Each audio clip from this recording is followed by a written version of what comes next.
Teacher എപ്പോഴും വരിക.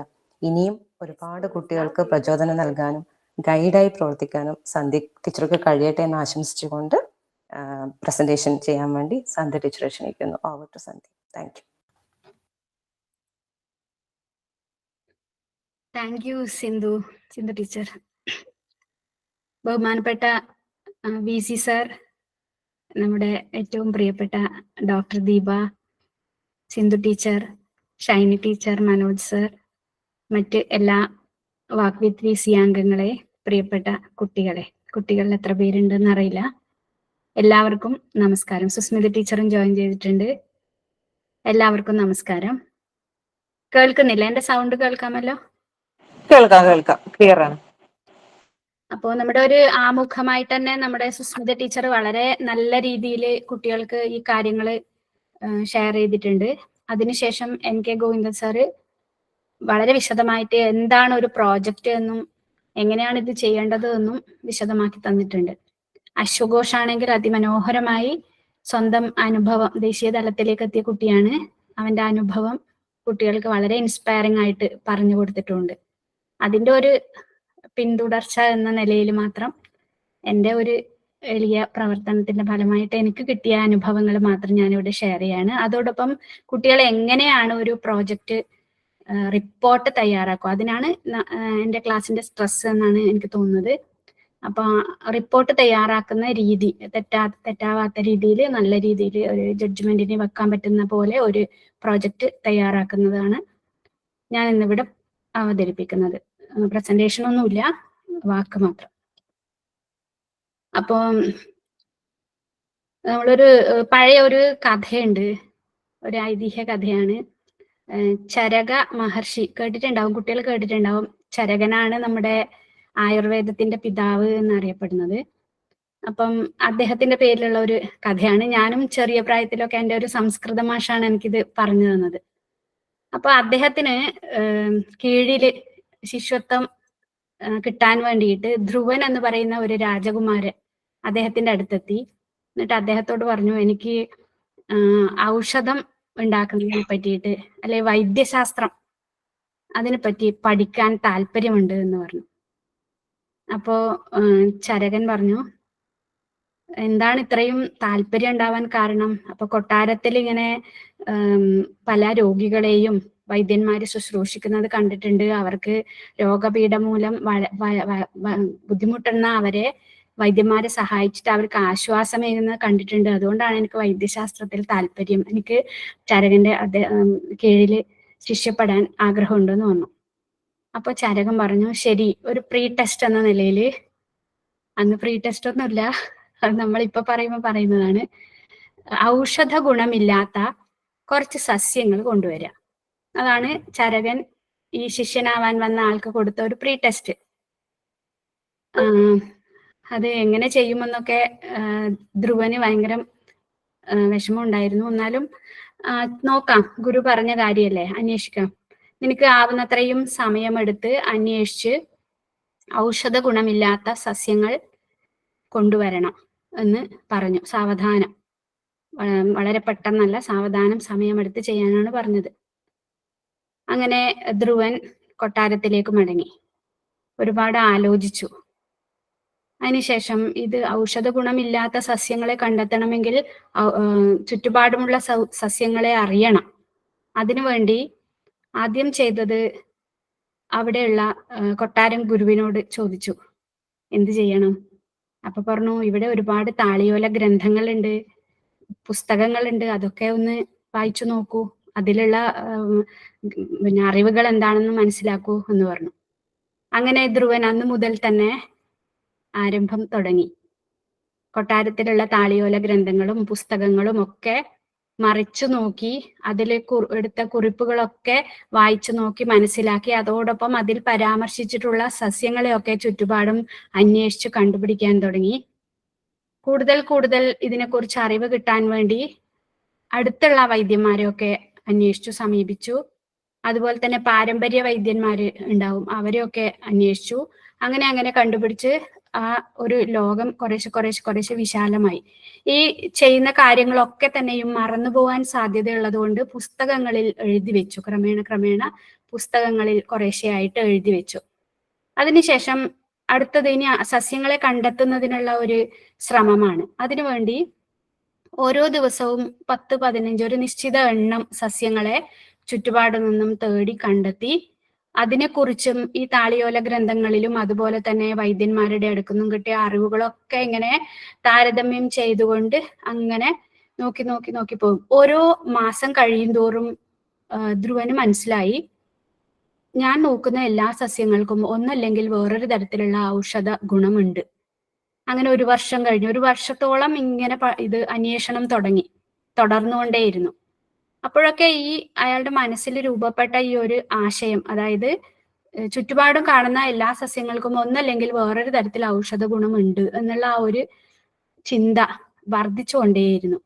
അങ്ങനെ എന്തിനു പറയുന്നു, 4 വർഷം കഴിഞ്ഞു. ഇതിൽ വളരെയധികം താല്പര്യം തോന്നി. അങ്ങനെ അതിൽ മുഴുകി ഈ ഔഷധ സസ്യങ്ങളെ കുറിച്ച് കൂടുതൽ പഠനം നടത്തിയ അവസാനം അദ്ദേഹം ആദ്യം എത്തിയ ചിന്തയില്ലേ, അതായത് ഔഷധ ഗുണമില്ലാത്ത ഒരു സസ്യവും ഇല്ല എന്നുള്ള ആ ഒരു ചിന്ത ഉറപ്പിച്ച ഒരവസ്ഥയിലെത്തി.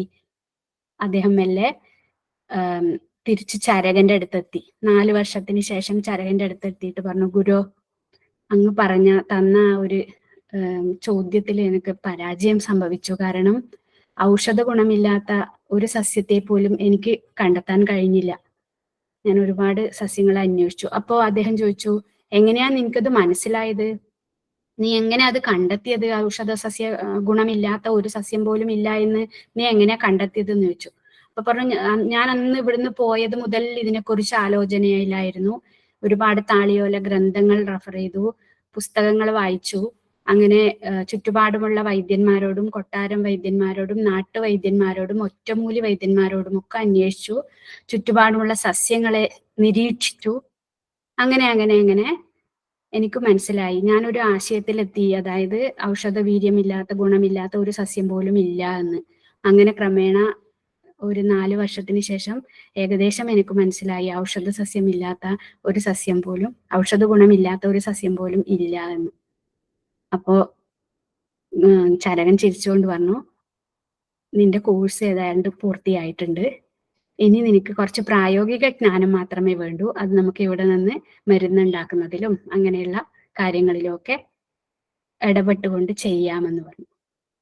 അപ്പൊ കുട്ടികളെ, ഇതൊരു കഥയാണ്. അപ്പൊ ഈ ഒരു കഥ സൂചിപ്പിക്കുന്നത് ഒരു പ്രൊജക്റ്റാണ്. പ്രൊജക്റ്റിന്റെ ഒരു കഥയാണിത്. അപ്പൊ എനിക്കിത് ചെറിയ പ്രായത്തിൽ എൻ്റെ ഒരു സംസ്കൃതം മാഷ് പറഞ്ഞതാണ്. ഞാൻ എപ്പോഴും പ്രൊജക്റ്റിലേക്ക് ഏർപ്പെടുമ്പോഴും കുട്ടികളെ ഇത് പരിചയപ്പെടുത്തുമ്പോഴൊക്കെ ഈ കഥ അവരുടെ മുന്നിലേക്ക് എത്തിക്കാറുണ്ട്. ഇതിൽ പ്രൊജക്റ്റിന്റെ എല്ലാ ഘട്ടങ്ങളും ഉണ്ട്. നമുക്ക് പറയാം, ആദ്യത്തെ ഒരു പ്രൊജക്റ്റ് ആണ് ചരകൻ ശിഷ്യന് കൊടുത്തത് എന്ന് വേണമെങ്കിൽ പറയാം. ആധുനിക കാലം ഇത് സയൻസ് ഒരുപാട് പുരോഗമിച്ചു.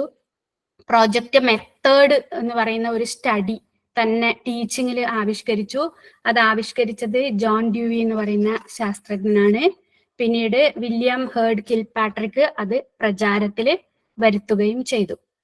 ഞാൻ ആദ്യം പറഞ്ഞത് കഥയാണ്, ഇപ്പം പറഞ്ഞത് ശാസ്ത്രമാണ്. അപ്പോ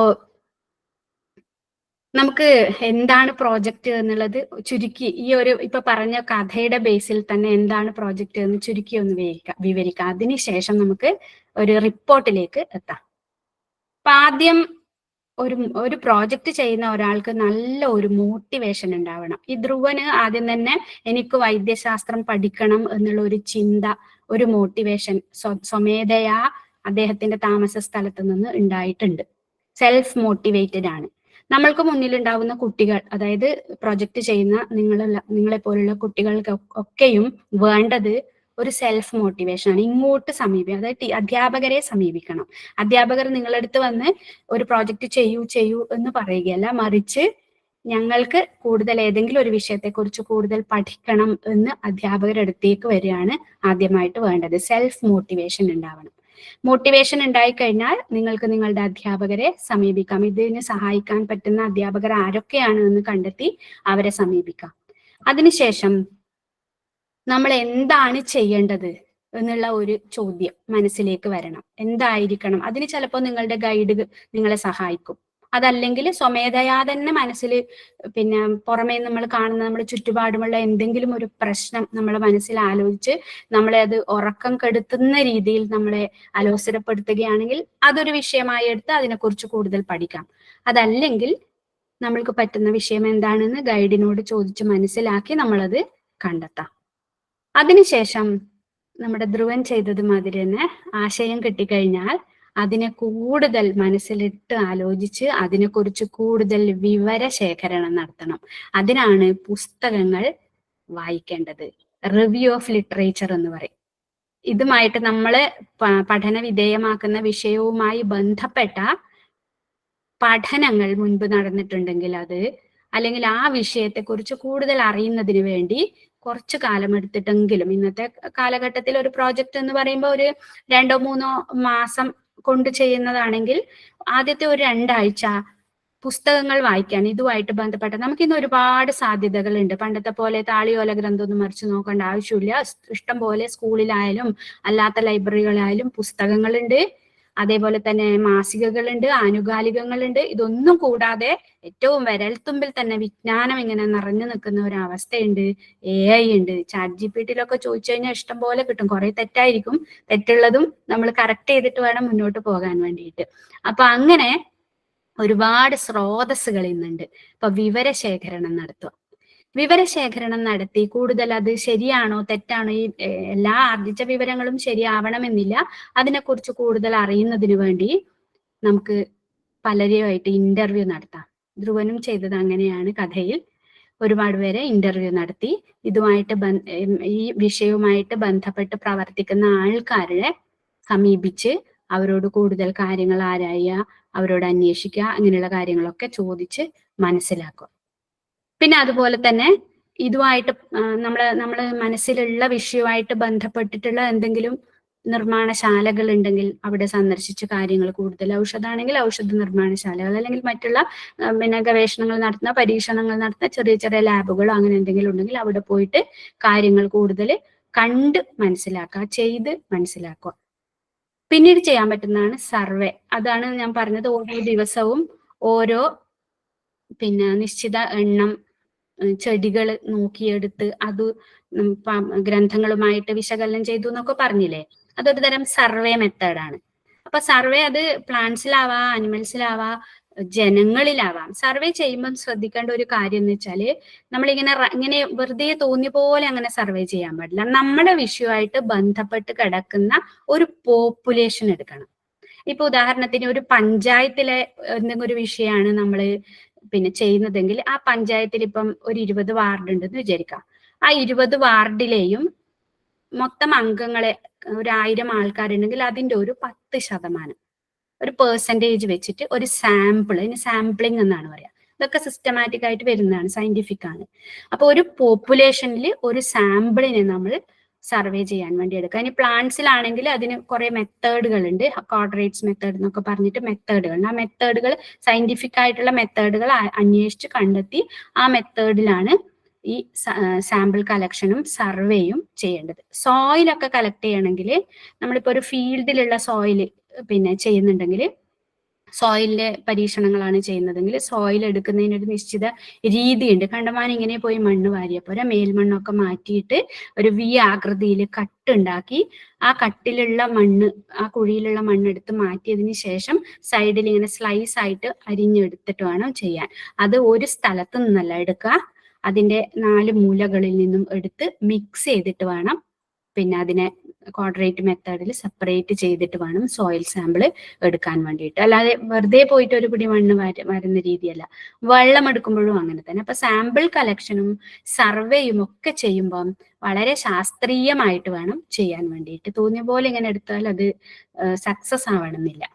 അപ്പം സർവേക്ക് എപ്പോഴും ഒരു പോപ്പുലേഷന്റെ ഒരു നിശ്ചിത ശതമാനമുള്ള സാമ്പിളിംഗ് ആയിരിക്കണം സർവേ ചെയ്യാൻ വേണ്ടിയിട്ട്. അപ്പൊ അങ്ങനെ സർവേ കഴിഞ്ഞ് പിന്നീട് ഇതൊക്കെ എഴുതി ചേർക്കുന്ന ഒരു പുസ്തകം. ഞാൻ പറഞ്ഞു ഈ ധ്രുവൻ എന്ന് പറയുന്ന അയാള് എല്ലാ കാര്യങ്ങളും കൃത്യമായിട്ട് റെഗുലർ ആയിട്ട് പുസ്തകങ്ങളിൽ എഴുതിയിട്ടുണ്ട് എന്ന് പറഞ്ഞു. അതേപോലെ തന്നെ നമുക്കൊരു പുസ്തകം ആവശ്യമാണ്. തുടങ്ങുന്ന അന്ന് മുതൽ നമ്മുടെ മനസ്സിൽ ഈ ആശയം രൂപപ്പെട്ട അന്ന് മുതൽ തീരുന്നത് വരെയും നമ്മുടെ സന്തത സഹചാരിയായിട്ട് ആ പുസ്തകം ഉണ്ടായിരുന്നു. അതിന് വർക്ക് ഡയറി എന്ന് വിളിക്കാം, ലോഗ് ബുക്ക് എന്ന് വിളിക്കാം, റഫ് റെക്കോർഡ് എന്ന് വിളിക്കാം, റഫ് റിപ്പോർട്ട് എന്ന് വിളിക്കാം. അത് നിങ്ങൾക്ക് പുസ്തകമായിട്ട് തന്നെ എടുക്കാം, അല്ല കുറെ പേപ്പറുകൾ എഴുതിയിട്ട് ലാസ്റ്റിൽ ബൈൻഡ് ചെയ്യാം, അല്ലെങ്കിൽ റെക്കോർഡ് ബുക്ക് എടുക്കുക. അങ്ങനെ ഏത് തരത്തിലായാലും അതിൽ നമ്മളുടെ A to Z ഉണ്ടാവണം. ശരിക്കും പറഞ്ഞാല് വാല്യുവേഷനൊക്കെ വരുമ്പോ ഈ ലോഗ് ബുക്ക് എന്ന് പറയുന്ന ഈ റഫ് റെക്കോർഡ് നോക്കിയാൽ അറിയും എന്താണ് കുട്ടി ചെയ്തത്, ഇത് ശരിക്കും റിയൽ ആയിട്ടുള്ള ഒരു പ്രോജക്റ്റ് ആണോ അല്ല തട്ടിക്കൂട്ടിയതാണോ എന്ന് കൃത്യമായിട്ട് ആ ലോഗ് ബുക്ക് നോക്കിയാൽ മനസ്സിലാവും.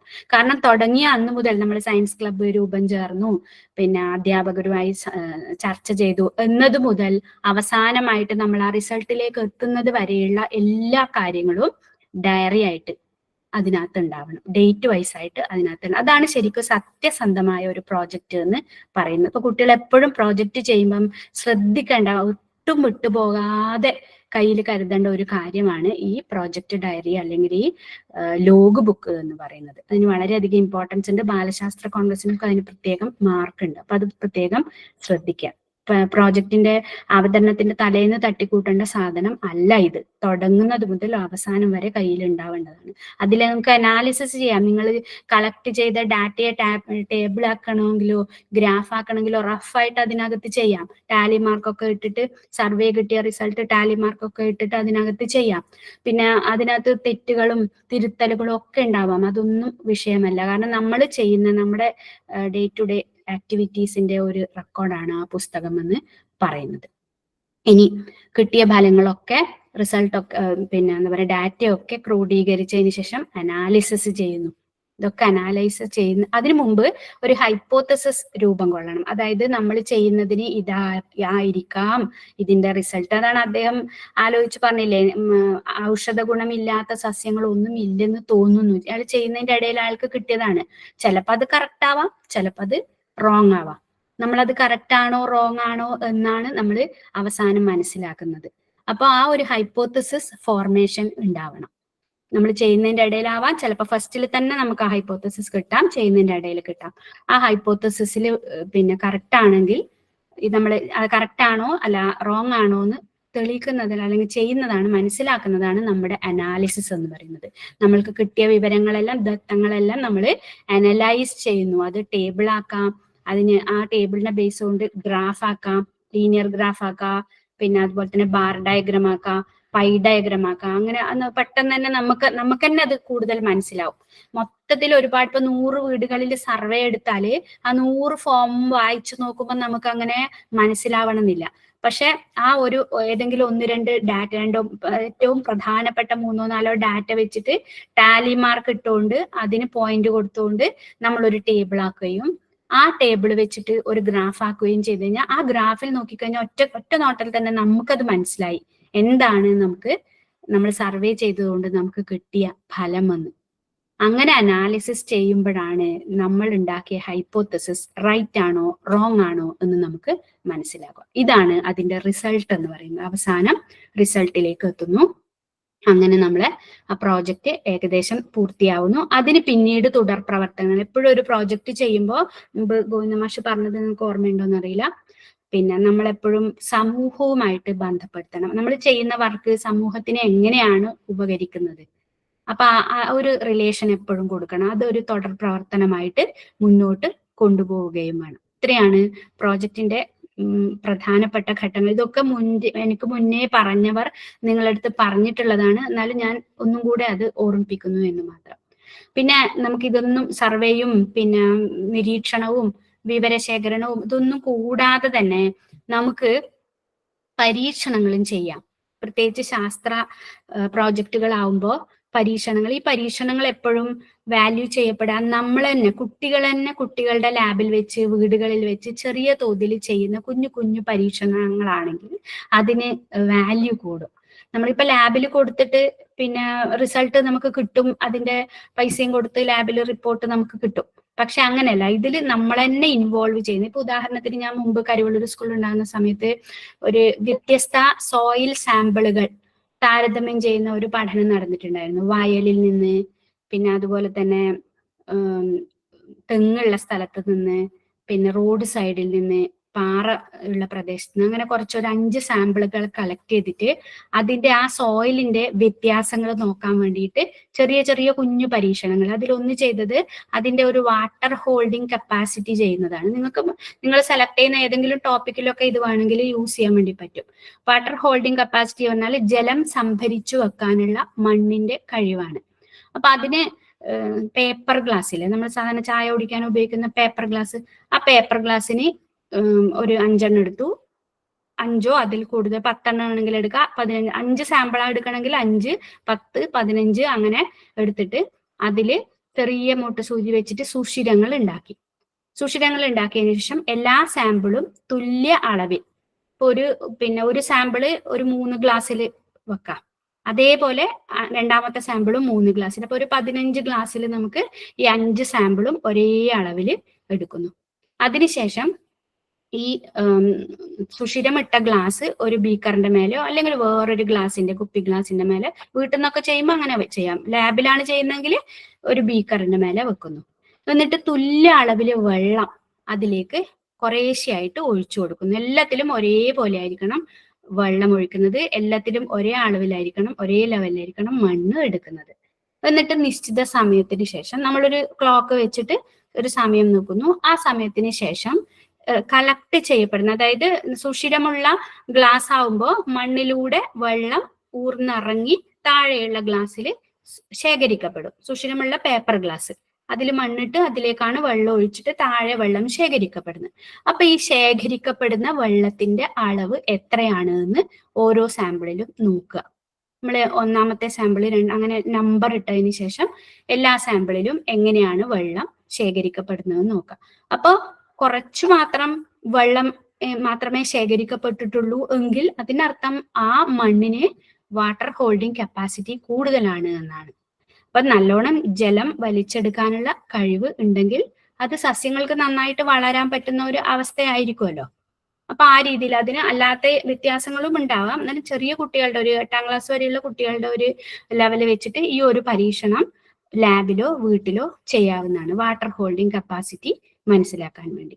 അതേപോലെ ഇതിൽ തന്നെ വേറൊന്ന് നമ്മൾ ചെയ്തത്, തുല്യ അളവില് ഇതേ സാമ്പിൾ എടുത്തതിന് ശേഷം നമ്മുടെ ലാബിൽ വെച്ചിട്ട്, നമ്മുടെ കെമിസ്ട്രി ലാബിൽ വെച്ചിട്ട് അതിന്റെ വെയിറ്റ് നോക്കുന്നു. ആദ്യം അതിന്റെ വെയിറ്റ് നോക്കുന്നു എല്ലാ സാമ്പിളിന്റെയും. അതിനുശേഷം അതൊന്ന് ഫ്രൈ ചെയ്യുന്നു. ബുൻസൺ ബർണറിൽ വെച്ചിട്ട് അതൊന്ന് ചൈന ഡിഷിൽ ഇട്ടിട്ട് ഒന്ന് ഇതൊക്കെ നമുക്ക് ലാബിൽ ചെയ്യാവുന്ന സാധനങ്ങളൊക്കെ ലാബിലുള്ളതാണ്. ഒന്ന് ചൂടാക്കുന്നു. ഫ്രൈ ചെയ്തതിന് ശേഷം വീണ്ടും അതിന്റെ വെയിറ്റ് എടുക്കുന്നു. അപ്പൊ എന്ന് വെച്ചാല് ആദ്യം നമ്മള് ആദ്യം നോക്കുമ്പോൾ ഉണ്ടായ വെയിറ്റിനേക്കാളും എത്രമാത്രമാണ് രണ്ടാമത് ഫ്രൈ ചെയ്തപ്പോൾ ഉള്ള വെയിറ്റ്. അപ്പൊ ആ മൈനസ് ചെയ്ത് കഴിഞ്ഞാൽ അതാണ് ആവിയായിട്ട് പോകുന്ന ജലാംശവും അതുപോലെ മറ്റ് ഘടകങ്ങളും, വോളട്ടൈൽ ആയിട്ടുള്ള ഘടകങ്ങൾ എത്രമാത്രം അതിലുണ്ട് എന്ന് നമുക്ക് അതിന്റെ താരതമ്യം, വ്യത്യസ്ത സാമ്പിളുകളിൽ വോളട്ടൈൽ ആയിട്ട് പോകുന്ന ജലാംശം അടക്കമുള്ള ഘടകങ്ങൾ എത്രമാത്രം ഉണ്ട് എന്ന് നമുക്ക് മനസ്സിലാക്കാം. പിന്നെ അതിൽ തന്നെ ചെയ്ത വേറൊന്ന്, നമ്മൾ ഇതേ മണ്ണിനെ ശേഖരിച്ച് പയറ് വിത്തുകള്, ചീര വിത്തുകളൊക്കെ നട്ടു നോക്കി. ഏതിലാണ് ചെടികളുടെ ഗ്രോത്ത്, പ്ലാന്റ്സിനെ സപ്പോർട്ട് ചെയ്യുന്ന മണ്ണ് ഏതാണ് അത് നോക്കി. അതും പിന്നെ നല്ല വ്യത്യാസം ഈ 5 എണ്ണത്തിലും കണ്ടിട്ടുണ്ടായിരുന്നു. ഇതൊന്നും കൂടാതെ ഇതൊക്കെ നമ്മൾ ഒരു സബ് ജില്ലാ ലെവലിൽ ചെയ്തതാണ്. ജില്ലയിലേക്ക് പോകുമ്പോൾ കുറച്ചുകൂടെ നന്നായിട്ട് ചെയ്യണം എന്ന് വിചാരിച്ചിട്ട് ഇതിന്റെ ഈ മണ്ണെടുത്തിട്ട് നമ്മള് മാത്തിൽ ഗുരുദേവ് കോളേജിലുള്ള മൈക്രോബയോളജി ലാബിൽ കൊണ്ടുപോയി അതിനകത്തുള്ള മൈക്രോബ്സിന്റെ കണ്ടന്റ്, ഇത് കുട്ടികൾ ചെയ്തതല്ല, കുട്ടികൾ അവിടെ പോയി അവിടുത്തെ ലാബ് കണ്ട് മനസ്സിലാക്കി അവിടെ ഈ മൈക്രോബ്സിനെ കൾച്ചർ ചെയ്യുന്ന, അവർ ശരിക്കും കൾച്ചർ ചെയ്യുന്ന രീതി എങ്ങനെയാണ്, ഒരു ജെൽ പ്ലേറ്റ് എങ്ങനെ ഉണ്ടാക്കുന്നു, അത് ഇൻക്യുബേറ്ററിൽ വെച്ചിട്ട് എങ്ങനെയാണ് മൈക്രോ ഓർഗാനിസത്തിനെ ഡെവലപ്പ് ചെയ്തെടുക്കുന്നത് എന്ന് അവർ അവിടെ വെച്ച് കണ്ട് അവിടുത്തെ പ്രൊഫസർമാർ ഇവർക്ക് ക്ലാസ് എടുത്തു കൊടുക്കുകയും ചെയ്തു. അതോടൊപ്പം ഈ ഗ്രോത്ത് എങ്ങനെ നടക്കുന്നു എന്ന് അവർ മനസ്സിലാക്കുകയും ചെയ്തു. അപ്പൊ താഴെക്കടയിലുള്ള കുട്ടികളുടെ ലെവലിലുള്ള പരീക്ഷണങ്ങളൊക്കെ ചെയ്തു കഴിഞ്ഞ് പുറത്തുള്ള ഒരു ലാബ് കൂടെ അവർ പരിചയപ്പെടുകയും അവിടെ വെച്ചിട്ട് പരീക്ഷണങ്ങൾ ചെയ്യാനുള്ള ഒരു അവസ്ഥയിലേക്ക് കുട്ടികൾ എത്തി. നല്ലൊരു കോൺഫിഡൻസ് കൂടും ഇങ്ങനെയൊക്കെ ചെയ്യുമ്പോൾ കുട്ടികൾക്ക്. അപ്പൊ അങ്ങനെയൊക്കെയാണ് ചെറിയ ചെറിയ പരീക്ഷണങ്ങൾ ഇങ്ങനെ ചെയ്യാം. പിന്നെ നമ്മൾ മച്ചിൻതോലിന്റെ ഒരു കാര്യം മുമ്പ് കേന്ദ്രീയ വിദ്യാലയത്തിലെ ടീച്ചർ ചെയ്തതാണ്. ആ കൂടെ തന്നെ ഞാൻ എൻ്റെ മോളും ഉണ്ടായിരുന്നു. ആ കൂടെ തന്നെ ഞാനും കുട്ടികൾക്ക് വേണ്ടിയിട്ട് ഇതേ സംഭവം തന്നെ നമ്മൾ പാരലായിട്ട് ചെയ്തതാണ്. അപ്പൊ അതില് ഇത് ചതലിനെ അകറ്റാൻ മച്ചിൻതോലിന് ഉണ്ടോ എന്ന് നോക്കുന്ന ഒരു ടെസ്റ്റ് ആയിരുന്നു. അതെങ്ങനെ ചെയ്തതെന്ന് വെച്ചാൽ വൈറ്റ് പേപ്പർ എടുത്ത് പിന്നെ കുറച്ച് വൈറ്റ് പേപ്പറിൽ പിന്നെ ചതലുകളെ ഇങ്ങനെ മണ്ണോടുകൂടി ഇട്ടു. കുറച്ച് വൈറ്റ് പേപ്പറിൽ ഇതിന്റെ എക്സ്ട്രാക്ട് എസെൻസ് എടുത്തിട്ട് നമ്മൾ വെള്ളത്തിൽ അരച്ച് പിഴിഞ്ഞിട്ട് അത് നല്ലോണം തടവിയിട്ട് ചതൽപ്പുറ്റു അതിനകത്തിട്ടു. ശരിക്കും ഏതാനും മണിക്കൂറുകൾ കൊണ്ട് തന്നെ ചതൽ അവിടുന്ന് മാറിപ്പോകുന്നുണ്ടായിരുന്നു. കുട്ടികളെ സംബന്ധിച്ച് അതൊരു നല്ല പരീക്ഷണം. അവർക്ക് കണ്ടു ബോധ്യപ്പെടുന്ന അത് ചതൽ അവിടുന്ന് ആ മച്ചിൻതോലിന്റെ പ്രസൻസിൽ നിന്ന് ചതൽ മാറിപ്പോകുന്ന ഒരു രീതി അവർക്ക് കാണാൻ വേണ്ടി പറ്റി. അപ്പൊ അങ്ങനെ അവരവരുടെ പരിസരത്ത് നിന്നുകൊണ്ട് ചെയ്യാൻ പറ്റുന്ന കുഞ്ഞു കുഞ്ഞു കുഞ്ഞു പരീക്ഷണങ്ങൾ എന്ന് വെച്ചാൽ പരീക്ഷണങ്ങൾ ചെയ്യാനുള്ള ഒരു കൈയടക്കവും ഇങ്ങനെയാണ് ഒരു കൺട്രോൾ അതുപോലെ ഒരു എക്സ്പെരിമെന്റൽ കണ്ടീഷനും ഉണ്ടാക്കണം എന്നുള്ള ഒരു ബോധവും കുട്ടികളിലേക്ക് എത്തുക ശാസ്ത്ര പഠനത്തിന് അത്യാവശ്യം വേണ്ടതാണിത്. അപ്പൊ അത് ഉണ്ടാക്കുക എന്നതും അതോടൊപ്പം തന്നെ പിന്നെ നമ്മൾ ചെയ്യുന്ന കാര്യങ്ങൾ നമുക്ക് തന്നെ ബോധ്യപ്പെടും. ഒരാൾ പറഞ്ഞറിയുന്നതിനേക്കാളും നമുക്ക് തന്നെ പിന്നെ ബോധ്യപ്പെടുന്ന ഒരവസ്ഥയിലേക്ക് എത്തുകയും ചെയ്യും. അങ്ങനെ കുഞ്ഞു കുഞ്ഞു പരീക്ഷണങ്ങൾ ചെയ്യാം. അതോടൊപ്പം മറ്റ് ലാബുകളിൽ പോയിട്ട് പരീക്ഷണങ്ങൾ ചെയ്യുക, അത് നിരീക്ഷിക്കുകയും അതിൽ പങ്കാളികളാവുകയും ചെയ്യുക. അപ്പൊ ഇത്രയാണ് ഒരു പ്രോജക്റ്റിന്റെ കുറച്ച് ഘട്ടങ്ങൾ. ഒന്നും വിട്ടുപോയോന്നറിയില്ല. എന്തെങ്കിലും സംശയങ്ങൾ ഉണ്ടെങ്കിൽ ചോദിക്കാം. എൻ്റെ അറിവിന്റെ പരിമിതിയിൽ നിന്നുകൊണ്ട് ഞാനത് ക്ലിയർ ആക്കാൻ നോക്കാം. ഇനി നമുക്ക് നമ്മുടെ പ്രധാനപ്പെട്ട ഇന്നത്തെ വിഷയം എന്ന് പറയുന്നത് എങ്ങനെ ഒരു റിപ്പോർട്ട് തയ്യാറാക്കുക എന്നതാണ്. ശരിക്കും നല്ല സിസ്റ്റമാറ്റിക് ആയിട്ട് സയൻസ് പ്രോജക്റ്റുകൾ കൊണ്ടുപോകുന്ന ഒരു ഏജൻസി തന്നെയാണ് നാഷണൽ ചിൽഡ്രൻ സയൻസ് കോൺഗ്രസ്. നമ്മുടെ സംസ്ഥാന ഗവൺമെന്റ് ശാസ്ത്രമേളയൊന്നും അത്രയൊന്നും എത്തുന്നില്ല. അപ്പൊ ഈ ഞാൻ ഇപ്പൊ പറയുന്ന റിപ്പോർട്ട് എന്ന് പറയുന്നത് സയൻസ് കോൺഗ്രസിന്റെ റിപ്പോർട്ടിന്റെ ഒരു പിന്നെ രീതി തന്നെയാണ്. ശരിക്കും പറഞ്ഞാല് അവിടെ ജൂനിയർ സ്റ്റുഡൻസും സീനിയർ സ്റ്റുഡൻസും 2 ഗ്രൂപ്പ് ആയിട്ടുണ്ട്. അതായത് 8ാം ക്ലാസ് വരെയുള്ള കുട്ടികൾ ജൂനിയറും 9 മുതൽ അങ്ങോട്ടുള്ളത് സീനിയറും. അപ്പൊ ഈ ജൂനിയർ കുട്ടികൾക്ക് 2500 വാക്കുകൾ അതിൽ കൂടണ്ട. മിനിമം 2500 വാക്കുകൾ അത്രയും ആണ് പിന്നെ ഒരു പ്രോജക്റ്റിന്റെ റിപ്പോർട്ടിൽ ഉണ്ടായിരിക്കേണ്ടത്. അവർ പറഞ്ഞിരിക്കുന്ന നിയമം അതാണ്. ഒരു 25 പേജ്, 25ഓ 30ഓ വരെ പേജ്. സീനിയർ ആകുമ്പോൾ 3500 വേർഡ്സ് ആണ് ഉദ്ദേശിക്കുന്നത്. ഒരു 35 മുതൽ 40 വരെ പേജ് ആണ് പിന്നെ പ്രോജക്റ്റ് റിപ്പോർട്ടിന്റെ ഒരു പിന്നെ ഘടന മൊത്തത്തിൽ വേണ്ടത്. A4 സൈസ് പേപ്പറിലാണ് ഹാൻഡ് റിട്ടൺ ആവാം, ടൈപ്പ്ഡും ആവാം. അത് DTP എടുത്തിട്ട് കമ്പ്യൂട്ടറിൽ ടൈപ്പ് ചെയ്തിട്ട് പ്രിന്റ് എടുക്കാം. ഹാൻഡ് റിട്ടണും ആവാം. പിന്നെ ലാംഗ്വേജ് എന്ന് പറയുന്നത് അവരവരുടെ റീജിയണൽ ലാംഗ്വേജിൽ തന്നെ ചെയ്താൽ മതി. മലയാളം ആണെങ്കിൽ മലയാളം, ഇംഗ്ലീഷ് ആണെങ്കിൽ ഇംഗ്ലീഷ്, ഹിന്ദി ആണ് ഹിന്ദി, ഏതാണ് ലാംഗ്വേജ് എന്ന് വെച്ചാൽ അത് ചെയ്യാം. റീജിയണൽ ലാംഗ്വേജിൽ ചെയ്യുന്ന മലയാളത്തിൽ ചെയ്യുന്ന നല്ലത്. മലയാളത്തിലാണെങ്കിൽ റീജിയണൽ ലാംഗ്വേജിലാണെങ്കിൽ അതിനൊരു അബ്സ്ട്രാക്ട് ഉണ്ടായിരിക്കണം. എന്താണ് അബ്സ്ട്രാക്ട് എന്ന് ഞാൻ പറയാം. അബ്സ്ട്രാക്ട് ബാലശാസ്ത്ര കോൺഗ്രസിൽ പോകുമ്പോൾ ഇംഗ്ലീഷിൽ കൂടെ എഴുതണം. കാരണം നമ്മളെ കേരളത്തിന് പുറത്ത് നാഷണലിലേക്കൊക്കെ സെലക്ഷൻ കിട്ടുവാണെങ്കിൽ അവിടുത്തെ ജഡ്ജസിന് കണ്ടന്റ് വായിച്ച് മനസ്സിലാക്കാൻ വേണ്ടിയിട്ടാണ് പിന്നെ ഇംഗ്ലീഷിൽ കൂടെ എഴുതണമെന്ന് പറയുന്നത്. അല്ലെങ്കിൽ ശാസ്ത്രമേളക്ക് മലയാളത്തിൽ മതിയാവും അബ്സ്ട്രാക്ട്. പിന്നെ പേപ്പറിന്റെ ഒരു വശം മാത്രം, നല്ല ബോർഡർ ഒക്കെ കൊടുത്ത് ഒരു വശം കാണുമ്പോൾ തന്നെ ഒരു ലുക്ക് ഉണ്ടായിരിക്കണം. ഒരു വശം മാത്രമാണ്, 2 വശം എഴുതണ്ട. ഇനി എന്തൊക്കെയാണ് ഉണ്ടാവേണ്ടത്? ആദ്യം ഒരു ഫ്രണ്ട് ഒരു കവർ പേജ് വേണം. ഇത് സ്പൈറൽ ബൈൻഡ് ആയിട്ടുള്ള റിപ്പോർട്ടാണ് വേണ്ടത്.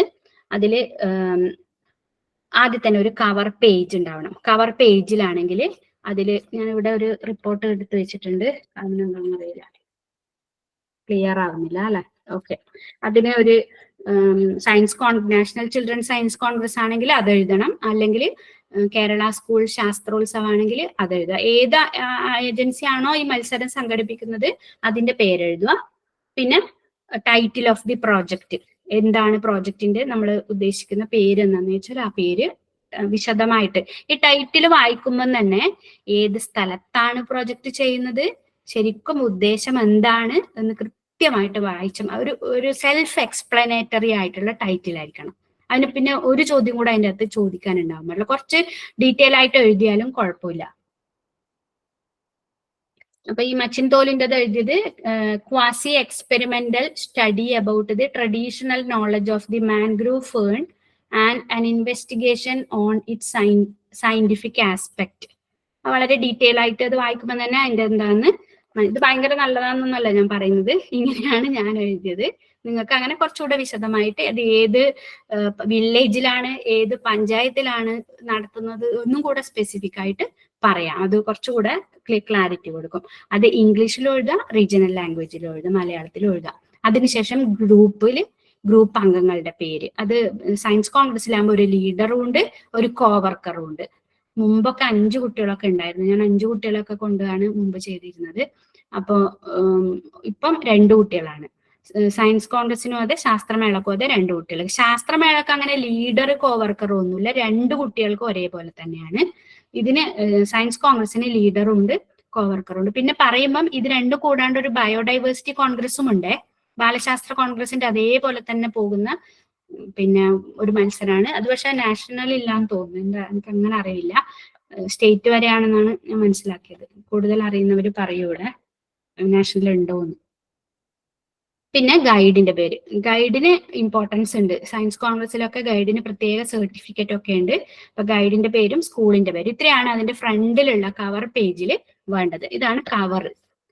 പിന്നെ അതിനുശേഷമാണ് ബാലശാസ്ത്ര കോൺഗ്രസിന് ഓക്കെ നാഷണൽ ഇല്ല. ഓക്കെ, ബാലശാസ്ത്ര കോൺഗ്രസിന് ഒരു ഫോം, ഒരു രജിസ്ട്രേഷൻ ഫോം ഉണ്ട്.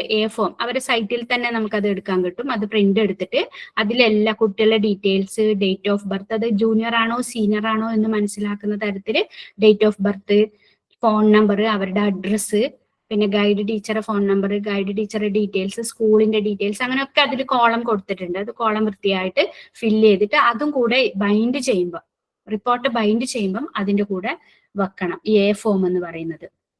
അത് സയൻസ് കോൺഗ്രസിന് ഇല്ല. സയൻസ് കോൺഗ്രസിന് ഫോമോ രജിസ്ട്രേഷൻ ഫോമോ ഒന്നും ഇല്ല. കാരണം ഇതിന് സ്കൂളിൽ നിന്ന് സെലക്ട് ചെയ്തത് പിന്നെ സബ് ജില്ലയിലും അങ്ങനെ പോവുകയാണ്. അതിൽ രജിസ്ട്രേഷൻ ഫോം എന്ന് പറയുന്നത് ഇല്ല. അതിനുശേഷം വേണ്ടതാണ് അബ്സ്ട്രാക്ട്. ഞാൻ നേരത്തെ പറഞ്ഞു, സംഗ്രഹം. ഈ അബ്സ്ട്രാക്ട് എന്ന് പറയുന്നത് ബാലശാസ്ത്ര കോൺഗ്രസിന് 2ലും എഴുതണം, ഇംഗ്ലീഷിലും എഴുതണം, മലയാളത്തിലും എഴുതണം. അപ്പം നമ്മുടെ സ്റ്റേറ്റിൽ മാത്രം ഉള്ളത് കൊണ്ട് ജൈവവൈവിധ്യ കോൺഗ്രസിനും അതേപോലെ തന്നെ നമ്മുടെ ശാസ്ത്രോത്സവത്തിനും പിന്നെ മലയാളത്തിൽ മാത്രം, അല്ലെങ്കിൽ ഇംഗ്ലീഷിലാണ് റിപ്പോർട്ടെങ്കിൽ ഇംഗ്ലീഷിൽ മാത്രം എഴുതിയാൽ മതി. അതിന് അതിൻ്റെ ഒരു എന്താ പറയാ വേർഡ്സ് എന്ന് പറയുന്നത് ജൂനിയറിന് 250 വേർഡ്സ്. നമ്മളെ ശാസ്ത്രോത്സവത്തിന് ആണെങ്കിൽ UP ആയിരിക്കും, UP. പിന്നെ മറ്റേതാണെങ്കിൽ 8ാം ക്ലാസ് വരെ ജൂനിയറിന് 250 വേർഡ്സ്, സീനിയറിന് 350 വേർഡ്സ്. ഇങ്ങനെ വേർഡ്സ് എണ്ണിയെടുക്കൊന്നും വേണ്ട, ഏകദേശം പറയുന്നത് അവരെ കണക്കതാണ്. 250 വേർഡ്സ്, ഒരു 2.5 പേജ്, 2.5-3 പേജ്, മറ്റേതാകുമ്പോൾ 3.5-4 പേജ് ആണ് അബ്സ്ട്രാക്ട് അല്ലെങ്കിൽ സംഗ്രഹം എന്ന് പറയുന്നത്. ഇനി എന്തൊക്കെയാണ് ഈ സംഗ്രഹത്തിൽ ഉണ്ടാവേണ്ടത്? എല്ലാം ഉണ്ടാവണം. നിങ്ങൾക്ക് പിന്നെ റിവ്യൂ ഓഫ് ലിറ്ററേച്ചർ ഏതെങ്കിലും ഒരു സ്റ്റഡീനെ കുറിച്ചിട്ടുള്ള ലിറ്ററേച്ചർ റിവ്യൂ ഇതിനകത്ത് നെറ്റിൽ സെർച്ച് ചെയ്താൽ കിട്ടും.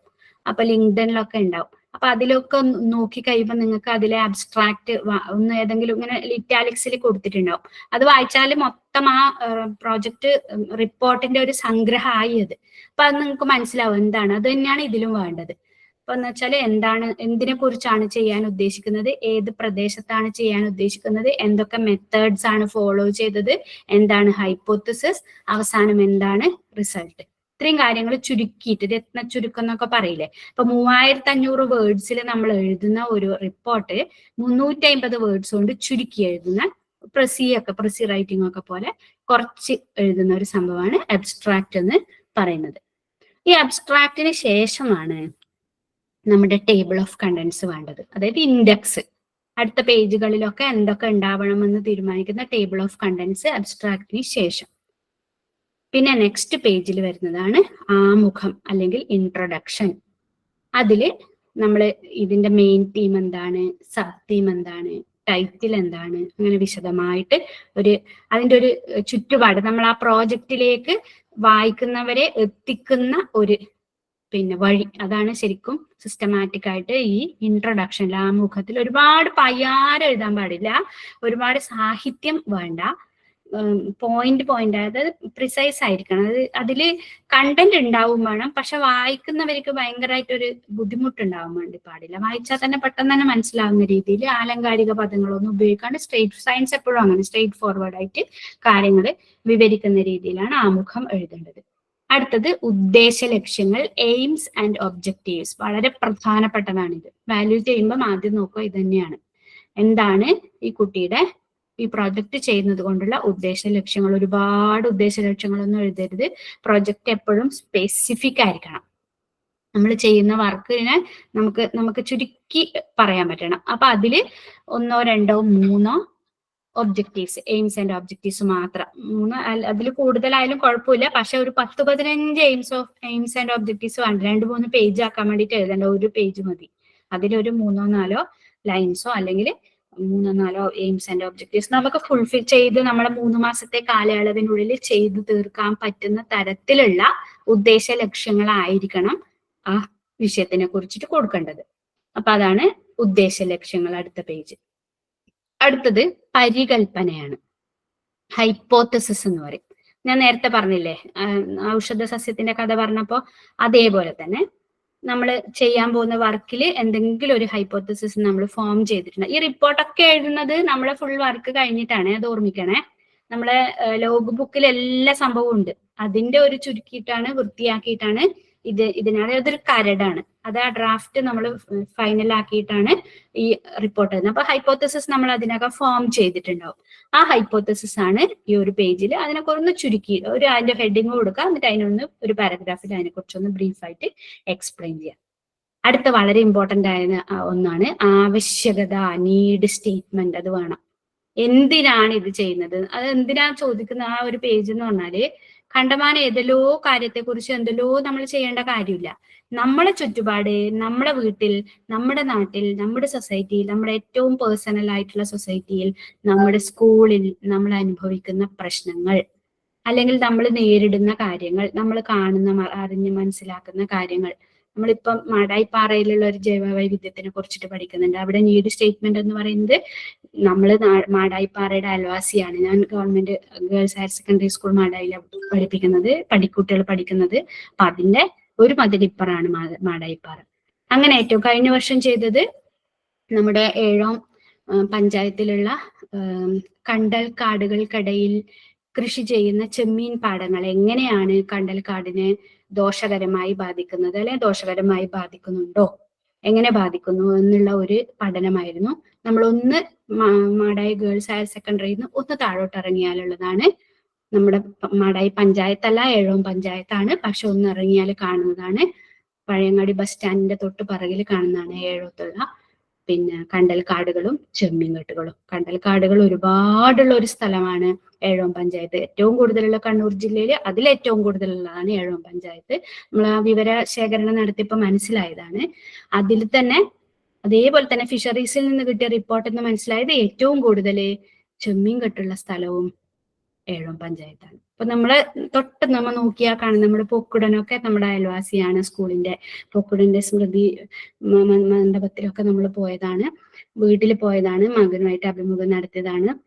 അപ്പൊ നമ്മൾ ഏറ്റവും അടുത്തുള്ള ഒരു പ്രദേശം എന്നുള്ള നിലയിലാണ് അത് സെലക്ട് ചെയ്തത്. അതേപോലെ തന്നെ ഞാൻ പറഞ്ഞത് നീഡ് സ്റ്റേറ്റ്മെന്റ് എന്ന് പറയുമ്പോൾ നമുക്ക് ആവശ്യം, നമ്മുടെ ചുറ്റുപാടുള്ള നമ്മുടെ ഏറ്റവും അടുത്തുള്ള സ്ഥലം അല്ലെങ്കിൽ പ്രശ്നം ആയിരിക്കണം നമ്മളെടുത്തത്. എന്തിന് ഇതെടുത്തു എന്ന് ചോദിച്ചാൽ ക്ലിയർ ആയിട്ട് ഉത്തരം നമുക്ക് കിട്ടാൻ വേണ്ടി പറ്റണം. അതാണ് നീഡ് സ്റ്റേറ്റ്മെന്റ് എന്ന്. അതിലൊക്കെ കൃത്രിമത്വം ഇല്ല എന്ന് തെളിയിക്കുന്ന കാര്യമാണ്. നമ്മളെ പേഴ്സണൽ ആയിട്ടുള്ള ആവശ്യത്തിന് വേണ്ടി, അല്ലെങ്കിൽ നമ്മുടെ സമൂഹത്തിന്റെ ആവശ്യത്തിന് വേണ്ടിയാണ് നമ്മളിത് എടുത്തത്, നമ്മളിത് പഠിച്ചത് എന്നതാണ് അതുകൊണ്ട് ഉദ്ദേശിക്കുന്നത്. വളരെ പ്രധാനപ്പെട്ട വേറൊരു കാര്യം, ലോഗ് ബുക്കിലും ആദ്യം വേണ്ടത്, ഇവിടെ റിപ്പോർട്ടിലെ ആവശ്യകതയ്ക്ക് ശേഷം വേണ്ടതാണ് പ്രവർത്തന കലണ്ടർ എന്നത്. കൃത്യമായിട്ട് നമ്മൾ എത്ര മാസം കൊണ്ട് അത് തീർക്കുന്നു, ഓരോ മാസത്തിലെയും ഓരോ ദിവസവും നമ്മൾ എങ്ങനെയാണ് പോയത്, അത് നമ്മൾ ആദ്യം ആലോചിച്ചിട്ട് റഫായിട്ട് നമ്മൾ ലോഗ് ബുക്കിൽ ഒരു പ്രവർത്തന കലണ്ടർ തയ്യാറാക്കും. അതായത് സർവേക്ക് ഇത്ര ദിവസം മുതൽ ഇത്ര ദിവസം 10 ദിവസം സർവേ എടുത്തു, പിന്നെ അഭിമുഖം ഇന്ന നാളെയൊക്കെ ഇന്ന ഡേറ്റിൽ നമ്മൾ ചിലപ്പോൾ അതിൽ വേരിയേഷൻ വരാം, നമ്മൾ ലോഗിൽ കറക്റ്റ് ചെയ്യും. ആ കറക്റ്റ് ചെയ്ത് ഫൈനൽ ആയതാണ് നമ്മൾ ഈ റിപ്പോർട്ടിനകത്ത് എഴുതേണ്ടത്. പ്രവർത്തന കലണ്ടർ അത്യാവശ്യമാണ്. 3 മാസത്തിൽ ഏതൊക്കെ ദിവസങ്ങളിൽ എന്തൊക്കെ പ്രവർത്തനങ്ങളിൽ ഏർപ്പെട്ടു, നമ്മൾ ഇന്ന് പരീക്ഷണം ചെയ്തത് ഏത് ദിവസമാണ്, പരീക്ഷണം നടത്താൻ വേണ്ടി ലാബുകൾ സന്ദർശിച്ചത് ഏത് ദിവസമാണ്, അതൊക്കെ വിശദമായിട്ട് ഈ ടേബിൾ ആക്കിയിട്ട് എഴുതാം. പ്രവർത്തന കലണ്ടർ നോക്കുമ്പോൾ അവർക്ക് പെട്ടെന്ന് തന്നെ ജഡ്ജസിന് മനസ്സിലാവാൻ വേണ്ടി പറ്റും. ഡേറ്റ്, സീരിയൽ നമ്പർ, ഡേറ്റ്, പിന്നെ അതേപോലെ തന്നെ നമ്മുടെ പ്രവർത്തനം എന്താണ്, സന്ദർശിച്ച സ്ഥലങ്ങളിൽ നിന്നിട്ട് വേറെ തന്നെ പിന്നെ കോളം വെക്കുന്നുണ്ട്, അങ്ങനെ ചെയ്യാം. അല്ലെങ്കിൽ പ്രവർത്തനത്തിൽ തന്നെ അത് എഴുതിയാൽ മതി. 3 കോളം വരച്ചിട്ട് പിന്നെ പ്രവർത്തന കലണ്ടറും അതിനകത്ത് അറ്റാച്ച് ചെയ്യണം. അടുത്ത പേജിൽ വേണ്ടതാണ് പഠന രീതി അഥവാ മെത്തഡോളജി. ഇംഗ്ലീഷിൽ എഴുതുമ്പോൾ മെത്തഡോളജി, പഠന രീതി. അതില് സർവേ ചെയ്യുന്നുണ്ട്. സർവേ ചെയ്യുമ്പോൾ നമ്മൾ സർവേ എന്ന് എഴുതിയതിനു ശേഷം ഏത് പോപ്പുലേഷന്റെ ഏത് സാമ്പിളിലാണ് സർവേ നടത്തിയതെന്ന് സ്പെസിഫിക് ആയിട്ട് എഴുതാം. ഇന്ന പഞ്ചായത്തിലെ ഇന്ന വാർഡുകളിൽ ഇത്ര ആൾക്കാരുണ്ട്, അതിന്റെ ഒരു നിശ്ചിത ശതമാനമാണ് നമ്മൾ സർവേ നടത്തിയത്. പ്ലാന്റ്സിലാണെങ്കിൽ ഇത്രയും ഏക്കർ ഉള്ള സ്ഥലത്തില് ഇന്ന സ്പോട്ടിലുള്ള സ്ഥലങ്ങളാണ്, ഇന്ന മെത്തേഡ് വഴിയാണ് നമ്മൾ ക്വാഡ്രേറ്റ് മെത്തേഡ് അല്ലെങ്കിൽ ട്രാൻസിറ്റ് ലൈൻ മെത്തേഡ്, അതല്ലെങ്കിൽ എന്തൊക്കെ മെത്തേഡാണ് നിങ്ങൾ യൂസ് ചെയ്തത് അതൊക്കെ അതിനകത്ത് മെൻഷൻ ചെയ്തിട്ട് വേണം സർവേ ചെയ്തത് ഇങ്ങനെയാണ്. ഇനി കൂടുതൽ എന്തെങ്കിലും ഉണ്ടോ എന്ന് എനിക്ക് അങ്ങനെ വലിയ ധാരണയില്ല. പിന്നെ അപ്പം സർവേ കൃത്യമായിട്ട്, ഇനി സർവേ പിന്നെ ജനങ്ങളിലാണ് സർവേ ചെയ്യുന്നതെങ്കിൽ സർവേ ഫോം ഉണ്ടാക്കണം. അത് കുട്ടികളും നമ്മളും കൂടെ ആലോചിച്ച് എന്തൊക്കെ നമ്മളെ പിന്നെ എയിംസ് ആൻഡ് ഒബ്ജക്റ്റീവ്സിന് ആവശ്യമായ രീതിയിൽ ക്വസ്റ്റ്യനേഴ്സ് ഉണ്ടാക്കിയിട്ട്, ഇപ്പൊ വീടുകളിലാകുമ്പോൾ വീട്ടിന്റെ നമ്പർ, വീട്ടുടമസ്ഥന്റെ പേര്, വയസ്സ്, അങ്ങനത്തെ ഡീറ്റെയിൽസ് ഒക്കെ വേണം. അത് കൂടാതെ നമ്മൾ എയിംസ് ആൻഡ് ഒബ്ജക്റ്റീവ്സിന് പറ്റുന്ന രീതിയിലുള്ള ആരോഗ്യ സർവേ ആകുമ്പോൾ അവിടുത്തെ ഹെൽത്ത് കണ്ടീഷനെ കുറിച്ച് അറിയുന്നുണ്ട്. വെള്ളത്തിന്റെ കാര്യം ആണെങ്കിൽ പിന്നെ വാട്ടർ സോഴ്സസ് ഏതൊക്കെയാണ്, പിന്നെ അങ്ങനെയുള്ള കാര്യങ്ങൾ. അങ്ങനെ നമുക്ക് പിന്നെ ഭക്ഷണത്തിന്റെ ആണെങ്കിൽ വെജിറ്റേറിയൻസ്, നോൺ വെജിറ്റേറിയൻസ്, എത്ര പുകവലിക്കുന്നവരെത്ര, അങ്ങനെയുള്ള രീതിയിലാണ് ഫോംസ് തയ്യാറാക്കേണ്ടത്. അപ്പൊ ആലോചിക്കുക, നമ്മൾ മാത്രം ആലോചിച്ചപ്പോൾ ഒരു എക്സ്പേർട്ടിനെയും കൂടെ ചോദിച്ച് മനസ്സിലാക്കിയിട്ട് ഇതുമായിട്ട് ബന്ധപ്പെട്ട ആൾക്കാർ ആരെങ്കിലും ഉണ്ടെങ്കിൽ, പോപ്പുലേഷനെ കുറിച്ചും ഈ സാമ്പിളിങ്ങിനെ കുറിച്ചും അറിയുന്ന ആരെങ്കിലും ഉണ്ടെങ്കിൽ അവരോടും കൂടെ ഇരുന്നിട്ട് ഒന്നുകൂടെ കറക്റ്റ് ചെയ്ത് കഴിഞ്ഞാൽ കുറച്ചുകൂടെ നല്ലതായിരിക്കും. അങ്ങനെ വേണം സർവേ. ആ സർവേ ഫോം കൂടെ ഈ മെത്തഡോളജിയിൽ, പഠന രീതിയിൽ സർവേ എന്നുള്ളതിന്റെ കൂടെ അതിന്റെ അറ്റാച്ച് ചെയ്യണം. അത് ഇവിടെയല്ല, അത് അനുബന്ധത്തിലാണ് വേണ്ടത്. Okay, survey. പിന്നെ അതിനുശേഷം ഇന്റർവ്യൂ എടുക്കുന്നുണ്ടെങ്കിൽ ഇന്റർവ്യൂന്ന് ഹെഡിങ് കൊടുത്ത് എത്ര പേരെയാണ് ഇന്റർവ്യൂ നടത്തിയത്, ആ ഇന്റർവ്യൂ നടത്തിയ ആൾക്കാരുടെ പേരും അവരിൽ നിന്ന് കിട്ടിയ ആശയങ്ങളും ഒക്കെ അതിനകത്ത് ഇന്റർവ്യൂവിൽ പിന്നെ കൊടുക്കാം. പിന്നെ ഫീൽഡ് ട്രിപ്പ് നടത്തിയിട്ടുണ്ട്. അത് മെത്തഡോളജിയാണ്. നമ്മളെ പഠനം പൂർത്തിയാകുന്നതിന് വേണ്ടിയിട്ട് നമ്മൾ ഇന്ന സ്ഥലങ്ങളൊക്കെ വിസിറ്റ് ചെയ്തിട്ടുണ്ട്. അപ്പൊ ആ ഫീൽഡ് ട്രിപ്പിൽ എന്തൊക്കെയാണ്, പിന്നെ എവിടെയൊക്കെയാണ് പോയത്, ഏത് സമയത്താ പോയത്, എന്താവശ്യത്തിനാ പോയത്, അങ്ങനെയുള്ള കാര്യങ്ങളൊക്കെ ഫീൽഡ് ട്രിപ്പ്. ഇൻഡസ്ട്രീസ് വിസിറ്റ് ഉണ്ടെങ്കിൽ, ലാബ് വിസിറ്റ് ഉണ്ടെങ്കിൽ അതൊക്കെ അതിനകത്ത് കൊടുക്കുക.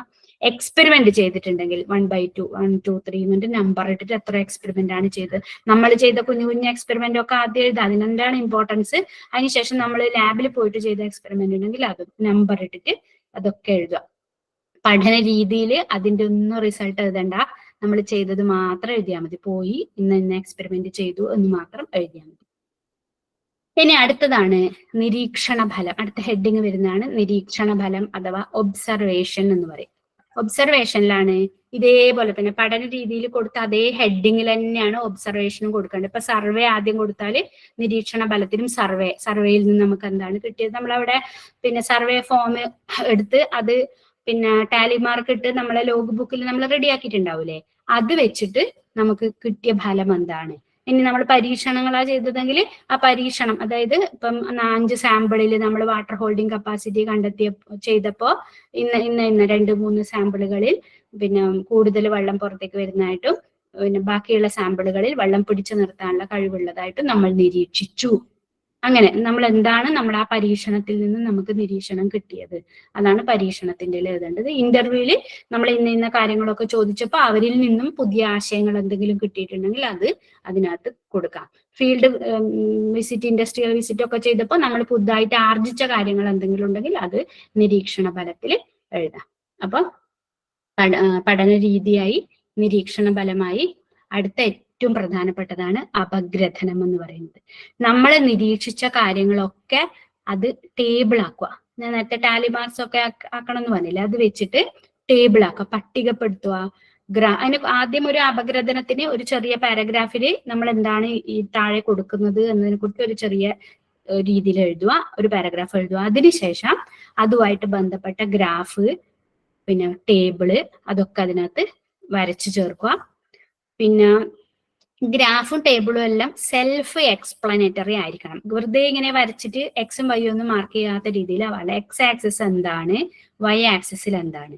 പൈ ഡയഗ്രാം വരക്കുന്നുണ്ടെങ്കിൽ അത് ഓരോ കളറും അല്ലെങ്കിൽ ഓരോ പാർട്ടും എന്തിനെയാണ് സൂചിപ്പിക്കുന്നത്, എല്ലാം സെൽഫ് എക്സ്പ്ലനേറ്ററി ആയിരിക്കണം. ഇനി ഒരാളോട് നമ്മൾ ഉണ്ടാവില്ല അവിടെ, റിപ്പോർട്ട് നമ്മൾ അവിടെ സബ്മിറ്റ് ചെയ്ത് കഴിഞ്ഞാൽ അത് എക്സ്പ്ലെയിൻ ചെയ്ത് കൊടുക്കാൻ നമ്മളില്ല. അതുകൊണ്ട് അവർക്ക് തന്നെ അത് വായിച്ചിട്ട് മനസ്സിലാവുന്ന തരത്തിലായിരിക്കണം സെൽഫ് എക്സ്പ്ലനേറ്ററി ആയ ടേബിൾസും പിന്നെ അതുപോലെ തന്നെ ഗ്രാഫ്സും ആയിരിക്കണം. എല്ലാം വളരെ വ്യക്തമായിട്ട് അതിൽ എഴുതിയിട്ടുണ്ടാവണം. അപ്പോൾ അതാണ് അപഗ്രഥനം എന്ന് പറയുന്നത്.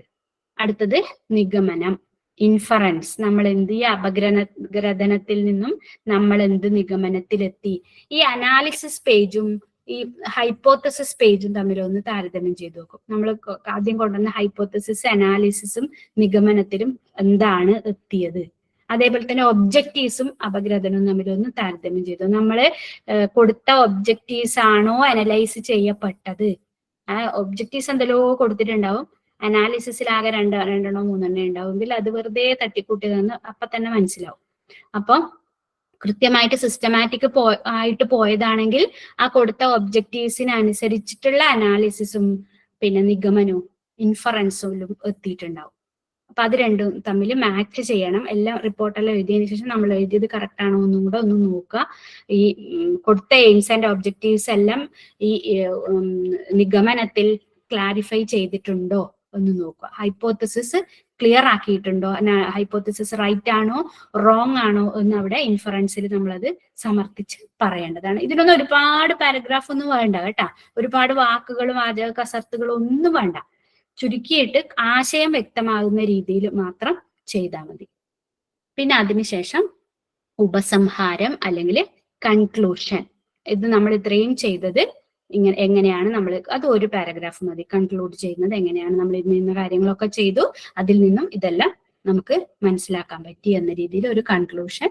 പിന്നെ അടുത്തത് പ്രശ്നവും പ്രശ്ന പരിഹാരവും, പ്രോബ്ലം ആൻഡ് പ്രോബ്ലം സോൾവിങ്. നമ്മൾ കടന്നുപോയ വഴികളിലൂടെ എന്തെങ്കിലും പ്രശ്നങ്ങൾ ഉണ്ടായിട്ടുണ്ടെങ്കിൽ, ഇനി അങ്ങോട്ട് എന്തെങ്കിലും പ്രശ്നങ്ങൾ ഉണ്ടാകുന്നുണ്ടെങ്കിൽ അതിനെ നമ്മൾ എങ്ങനെ തരണം ചെയ്തു, എങ്ങനെ തരണം ചെയ്യാം, അതാണ് പ്രശ്നം. അത് വേണമെന്നില്ല, ഉണ്ടെങ്കിൽ അങ്ങനെ ചേർക്കുകയും ചെയ്യാം. അത് അങ്ങനെ ഒന്നും നമ്മളെ മനസ്സിൽ അങ്ങനെ ഒന്നും തോന്നിയിട്ടില്ലെങ്കിൽ അത് ഒഴിവാക്കുകയും ചെയ്യാം. പിന്നെ അടുത്ത് വരുന്നത് തുടർ പ്രവർത്തനങ്ങൾ. വളരെ വളരെ ഇമ്പോർട്ടന്റ് ആയ ഒരു കാര്യമാണ്. നമ്മൾ ചെയ്യുന്ന വർക്ക് സമൂഹത്തിലേക്ക് എങ്ങനെ എത്തുന്നു. ഇപ്പൊ നമ്മള് നമ്മൾ കഴിഞ്ഞ പ്രാവശ്യം ചെയ്ത ഏഴോം പഞ്ചായത്തിലുള്ള ചെമ്മീൻ കെട്ടുകൾ എങ്ങനെയാണ് കണ്ടലിനെ ബാധിക്കുന്നു, വളരെ മാരകമായി ബാധിക്കുന്നതായിട്ട് കണ്ടിട്ടുണ്ട്. കാരണം കൊറോണ സമയത്തൊക്കെ ജോലി ഇല്ലാണ്ട് ഗൾഫിൽ നിന്നൊക്കെ വന്ന ഒരുപാട് ആൾക്കാർ പുതിയതായിട്ട് സംരംഭം തുടങ്ങാൻ വേണ്ടി ഒരുപാട് ചെമ്മീൻ കെട്ടുകൾ തുടങ്ങിയിട്ടുണ്ട്. ഡാറ്റ ഉണ്ട് കൃത്യമായിട്ട്, ഞാനിപ്പോ പറയുമ്പോൾ ഒരുപാട് എന്ന് പറഞ്ഞു.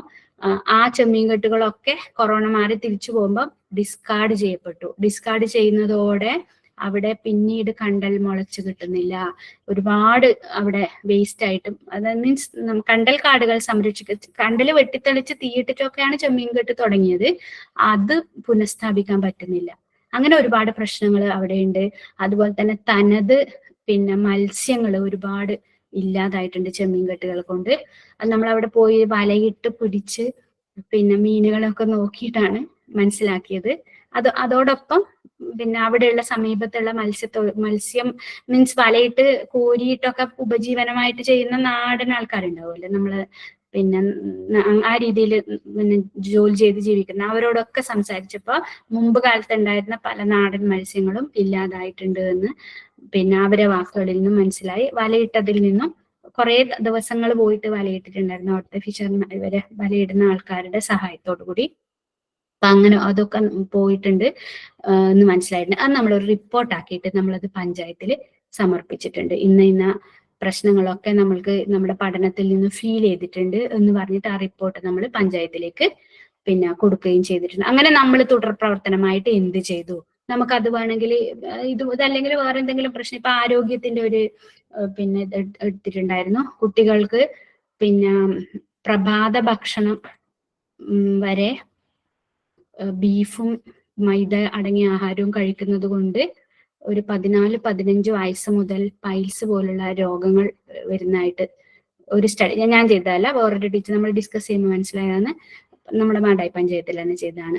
അങ്ങനെ മാരകമായ രോഗങ്ങൾ വരുന്നുണ്ട് എന്ന് മനസ്സിലായതിന്റെ ഭക്ഷണശീലങ്ങളിലുള്ള ബിസ്ക്കറ്റ് തിന്നു രാവിലെ ഒന്ന് കഴിക്കുക, ദോശ ഇഡലി അങ്ങനത്തെ ഒന്നുമല്ല കഴിക്കുക, ബിസ്ക്കറ്റും പിന്നെ പൊറോട്ടയും ബീഫും, ഉച്ചക്കും പൊറോട്ടയും ബീഫും, വൈകുന്നേരം ഒന്ന് പപ്സും ചായയും, നാരടങ്ങിയ ആഹാരമോ പച്ചക്കറികളോ ഒന്നും കഴിക്കുന്നില്ല.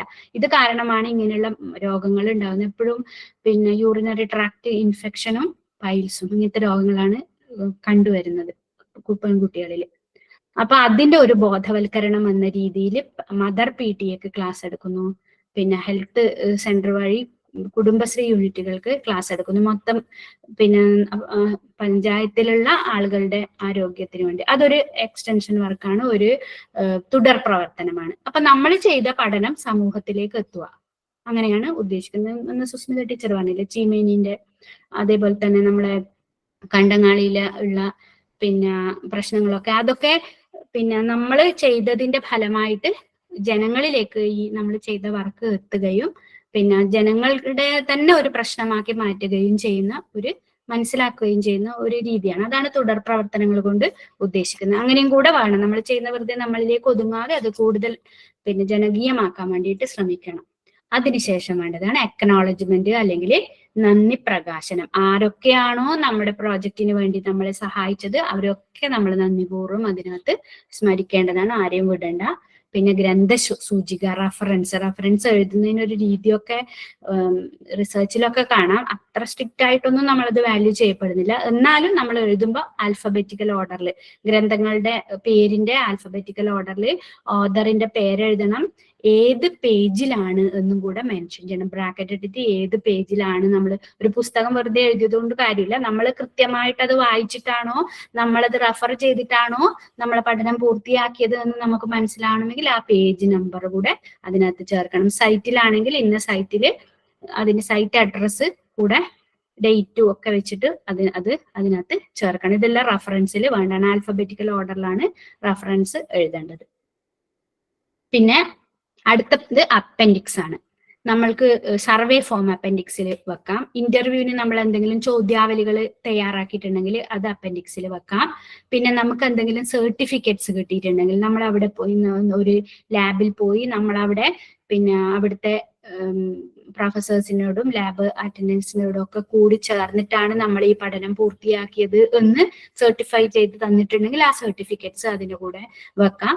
കൂടാതെ ഫോട്ടോസും, നമ്മൾ ചെയ്ത എല്ലാ വർക്കിന്റെ ഫോട്ടോസും സെൽഫ് എക്സ്പ്ലനേറ്ററി ആയിരിക്കണം. ഇതെന്ത് ഫോട്ടോ എന്ന് ഒരാൾ ചോദിക്കാൻ വേണ്ടി പിന്നീട് പാടില്ല, അത് ചോദിക്കാൻ ഇടവരരുത്. ഇത് ഇന്ന സ്ഥലത്ത് പോയപ്പോൾ ഇന്ന കാര്യങ്ങൾ ചെയ്തതാണ്, പരീക്ഷണങ്ങൾ ചെയ്തത്, അഭിമുഖം ചെയ്തത്, ഇന്റർവ്യൂ ചെയ്തത്, പിന്നെ സർവേ ചെയ്തത്, അതിന്റെ എല്ലാം ഫോട്ടോഗ്രാഫ്സ് അടിയിൽ എക്സ്പ്ലനേറ്ററി നോട്ടോടുകൂടി ഈ പിന്നെ ഫോട്ടോഗ്രാഫ്സ് ഒക്കെ വെക്കുക.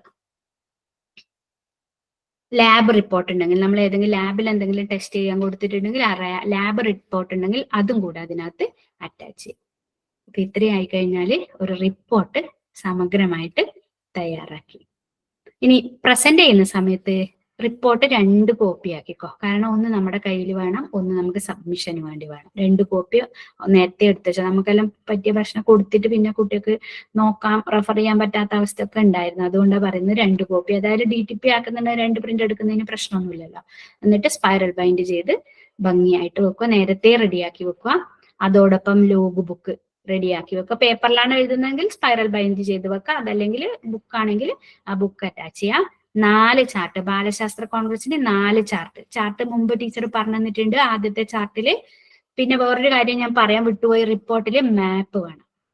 മാപ്പ് നമ്മൾ ആദ്യം ഇൻട്രൊഡക്ഷനിൽ തന്നെ മാപ്പ് വെക്കുക. ഈ പ്രദേശം ഏത് പ്രദേശമാണ് പഠിക്കുന്നത് അത് ആവശ്യമുണ്ടെങ്കിൽ, എല്ലാത്തിനും മാപ്പ് ആവശ്യമൊന്നുമില്ല. നമ്മളൊരു പ്രദേശത്തിനെ സ്പെസിഫിക് ആയിട്ട് പഠിക്കുന്നുണ്ടെങ്കിൽ, ഒരു പ്രദേശത്തെ പ്രശ്നമാണ് പഠിക്കുന്നതെങ്കിൽ അത് മച്ചിന്തോലിനൊന്നും അങ്ങനെ വെച്ചിട്ടുണ്ടായിട്ടില്ല, പക്ഷെ ഏഴോം പഞ്ചായത്തിന്റെ ചെമ്മീൻ കൃഷിയിൽ വെച്ചിട്ടുണ്ടായിരുന്നു. അങ്ങനെ മാപ്പ് അവിടെ വെക്കാം. പിന്നെ പ്രസന്റ് ചെയ്യുന്ന സമയത്ത് നമ്മുടെ ചാർട്ടിൽ, ആദ്യത്തെ ചാർട്ടിൽ title, main theme, sub theme, പിന്നെ മാപ്പ് വേണമെങ്കിൽ എയിംസ് ആൻഡ് ഒബ്ജക്റ്റീവ്സും കൂടെ വെക്കാം. രണ്ടാമത്തേതിൽ മെത്തഡോളജി, എന്തൊക്കെ മെത്തേഡ്സ് ആണ് നമ്മൾ ഫോളോ, ചുരുക്കിയിട്ടാണ് ഹെഡിങ് വെച്ച് കുറച്ച് ബുള്ളറ്റ്സിൽ കുറച്ച് 1, 2, 3 പിന്നെ ലൈനായിട്ട് എഴുതാം ഏതൊക്കെ മെത്തേഡ്സ് ആണ് ഫോളോ. മൂന്നാമത്തേലാണ് എപ്പോഴും അനാലിസിസ് വരുന്നത്, ഗ്രാഫും ടേബിളും ഒക്കെ വരുന്നത്. അത് ചുരുക്കിയിട്ട് ചെറുതായിട്ട്, അത് ഗ്രാഫും ടേബിളും ഒന്നിനുണ്ടെങ്കിൽ അത് രണ്ടും വേണമെന്നില്ല, ഗ്രാഫ് മാത്രം. ഗ്രാഫ് കുറച്ചും കൂടി ഈസി ആയിട്ട് മനസ്സിലാവുക. ലാസ്റ്റില് നമ്മുടെ റിസൾട്ടും തുടർ പ്രവർത്തനങ്ങളും. ഇങ്ങനെ 4 ചാർട്ടുകൾ നിർബന്ധമാണ് ബാലശാസ്ത്ര കോൺഗ്രസിന്. ശാസ്ത്രമേളക്കും ചാർട്ടുകൾ നല്ലതാണ്, ആവശ്യമാണ്. അവിടെ കൂടുതൽ സാധനങ്ങൾ ഇങ്ങനെ എക്സിബിറ്റ്സ് ആയിട്ട് നോക്കുന്നുണ്ട്. പക്ഷെ ഇപ്പൊ കഴിഞ്ഞ 2 വർഷമായിട്ട് പിന്നെ ശാസ്ത്രമേള ബാലശാസ്ത്ര കോൺഗ്രസിനെ പോലെ ആയിട്ടുണ്ട് അവതരണത്തിൽ.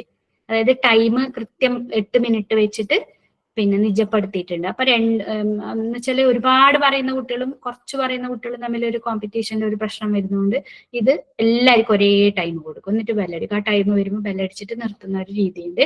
അപ്പൊ ഈ ഒരുപാട് സാധനങ്ങൾ കൊണ്ടുവരുന്നതിന് പ്രസക്തി ഇല്ലാതാവും. പക്ഷെ വേറൊരു കാര്യം, നമുക്കിപ്പം ചില കാര്യങ്ങൾ എക്സ്പ്ലെയിൻ ചെയ്യാൻ അതിന്റെ എവിഡൻസുകൾ കാണിക്കേണ്ടി വരും. അപ്പൊ അത് കൊണ്ടുപോവാം. അത് ബാലശാസ്ത്ര കോൺഗ്രസിലായാലും ശാസ്ത്രമേളയിലായാലും അത് കൊണ്ടുപോവാം. നിർബന്ധമായിട്ട് ഇത് ഒഴിച്ചുകൂടാൻ പറ്റാത്തതാണ്. ഇത് ഉണ്ടെങ്കിൽ മാത്രമേ നമുക്ക് ആ പ്രോജക്റ്റ് കംപ്ലീറ്റ് ആയിട്ട് പിന്നെ ചെയ്യാൻ പറ്റുള്ളൂ. പിന്നെ വേറൊന്ന്, നമ്മൾ ഈ പ്രോജക്റ്റ് ചെയ്തതിന്റെ അവസാനമായിട്ട് ഒരു പുതിയൊരു ഉൽപ്പന്നം ഉണ്ടാക്കുകയാണെങ്കിൽ അതിന് കുറച്ചുകൂടെ ഒരു മാർക്കുണ്ട്. ഇന്നോവേറ്റീവ് ആയിട്ട്, എല്ലാത്തിലും ഇപ്പൊ അങ്ങനെ ആവണമെന്നില്ല. നമ്മളുടെ പ്രശ്നത്തിന്റെ പരിഹാരം എന്ന നിലയിൽ നമ്മൾ ഒരു പുതിയ ഇന്നോവേറ്റീവ് ആയിട്ടുള്ള ഉൽപ്പന്നം ഉണ്ടാക്കിയിട്ടുണ്ട് എന്ന് പറഞ്ഞാൽ ആ ഒരു ഉൽപ്പന്നം കൂടെ കാണിച്ച് പ്രസന്റ് ചെയ്യുകയാണെങ്കിൽ അത് നമുക്ക് കൊണ്ടുപോവാം. അത് പിന്നെ അവതരണ സമയത്ത് ജഡ്ജസിന് നല്ലൊരു എവിഡൻസ് ആയിട്ട് കാണിക്കുകയും ചെയ്യാം. അപ്പോ ഏറെക്കുറെ ആയിട്ടുണ്ടാവുന്ന എൻ്റെ ഒരു അറിവിന്റെ പരിമിതിയിൽ നിന്നുകൊണ്ട് ഏറെക്കുറെ ആയിട്ടുണ്ട് എന്നാണ് എനിക്ക് തോന്നുന്നത്. ഇനിയും എന്തെങ്കിലും ഡൗട്ട്സ് ഉണ്ടെങ്കിൽ എനിക്ക് അറിയാവുന്നതാണെങ്കിൽ ഞാൻ ക്ലിയർ ചെയ്ത് കൊടുക്കാം. അല്ലാണ്ട് ഇവിടെ ഒരുപാട് ആൾക്കാരുണ്ട്, എക്സ്പേർട്ട് ഉണ്ട്. കുട്ടികൾക്ക് അവരോടൊക്കെ ചോദിച്ച് മനസ്സിലാക്കാവുന്നതാണ്. സംശയങ്ങൾ എന്തെങ്കിലും ഉണ്ടെങ്കിൽ ചോദിക്കാം. Okay, thank U. എല്ലാവരുടെയും മൈക്ക് ഓൺ ആക്കാൻ പറ്റുന്ന രീതിയിൽ ആക്കിയിട്ടുണ്ട്.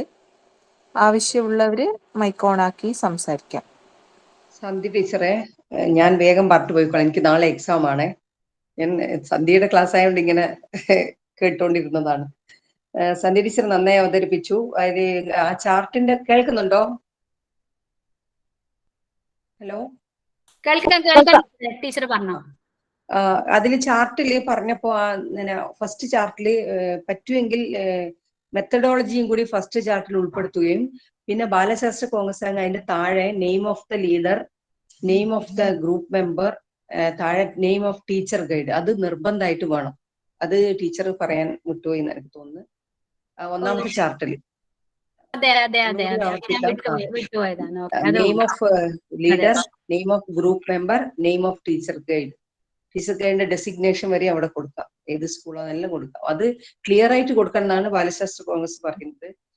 ആരാണ് ചെയ്യുന്നത്, ആര് ഗൈഡ് ചെയ്യുന്നു എല്ലാവരും ജഡ്ജസ് അറിയണം എന്നാണ് പറയുന്നത്. അതിലൊരു സീക്രസി ഒന്നുമില്ല ശാസ്ത്രമേള മാതിരി. ശാസ്ത്രമേളക്കും ഇപ്രാവശ്യം ഇപ്പൊ ഇങ്ങനെ അവതരണം എഴുതുന്നതിന് കുഴപ്പമൊന്നുമില്ല എന്ന് എനിക്ക് തോന്നുന്നു. ഓക്കെ ടീച്ചറെ. Okay, thank you teacher. Susmita teacher എന്റെ ടീച്ചർ കൂടിയാണ്. Thank U.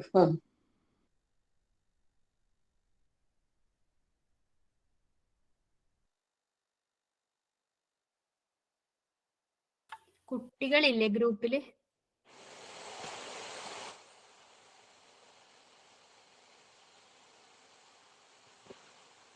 കഴിഞ്ഞ പ്രാവശ്യം സിന്ധു ടീച്ചർ സ്റ്റേറ്റിൽ അവതരിപ്പിക്കാൻ പോകുമ്പോൾ ഞാൻ കൂടെ ഉണ്ടായിരുന്നു. അപ്പം അവര് ജഡ്ജസ് പറഞ്ഞിട്ടായിരുന്നു പേര് റിവീൽ ചെയ്യാൻ പാടില്ല എന്ന്. മുമ്പൊന്നും അങ്ങനെ പറഞ്ഞിട്ടില്ല, നമ്മൾ സ്റ്റേറ്റിൽ പോയിട്ട് അങ്ങനെ പേരെല്ലാം വെച്ചിട്ട് തന്നെ അവതരിപ്പിച്ചത്. പക്ഷെ ഇപ്രാവശ്യം അങ്ങനെ പറഞ്ഞിട്ടുണ്ടായിരുന്നു.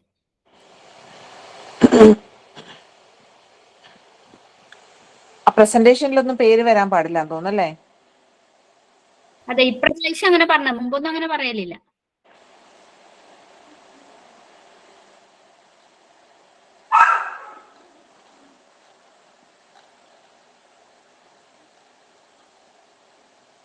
എന്താണ് ആകെ ഒരു നിശബ്ദത? ആർക്കും ഒന്നും ചോദിക്കാനില്ലേ?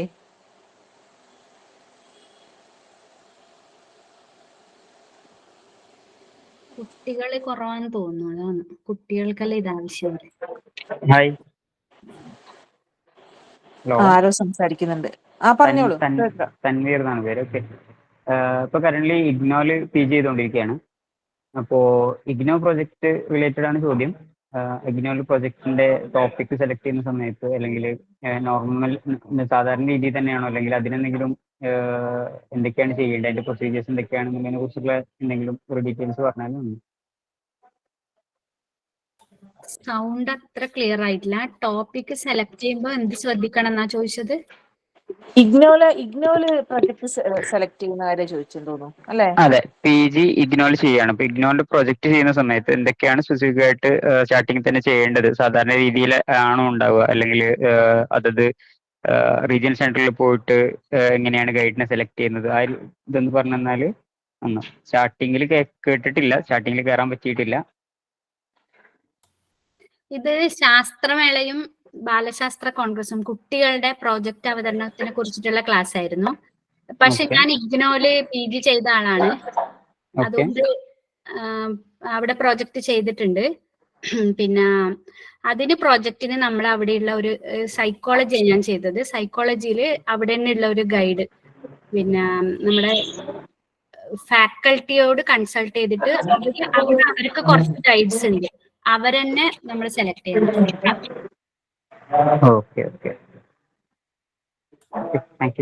ഓക്കെ. എന്നിട്ട് ഗൈഡുമായിട്ട് നമ്മൾ ആലോചിച്ചിട്ട് വേണം അതിന്റെ ടോപ്പിക് സെലക്ട് ചെയ്തിട്ട് മുന്നോട്ട് പോകാൻ വേണ്ടിയിട്ട്. ഓക്കെ.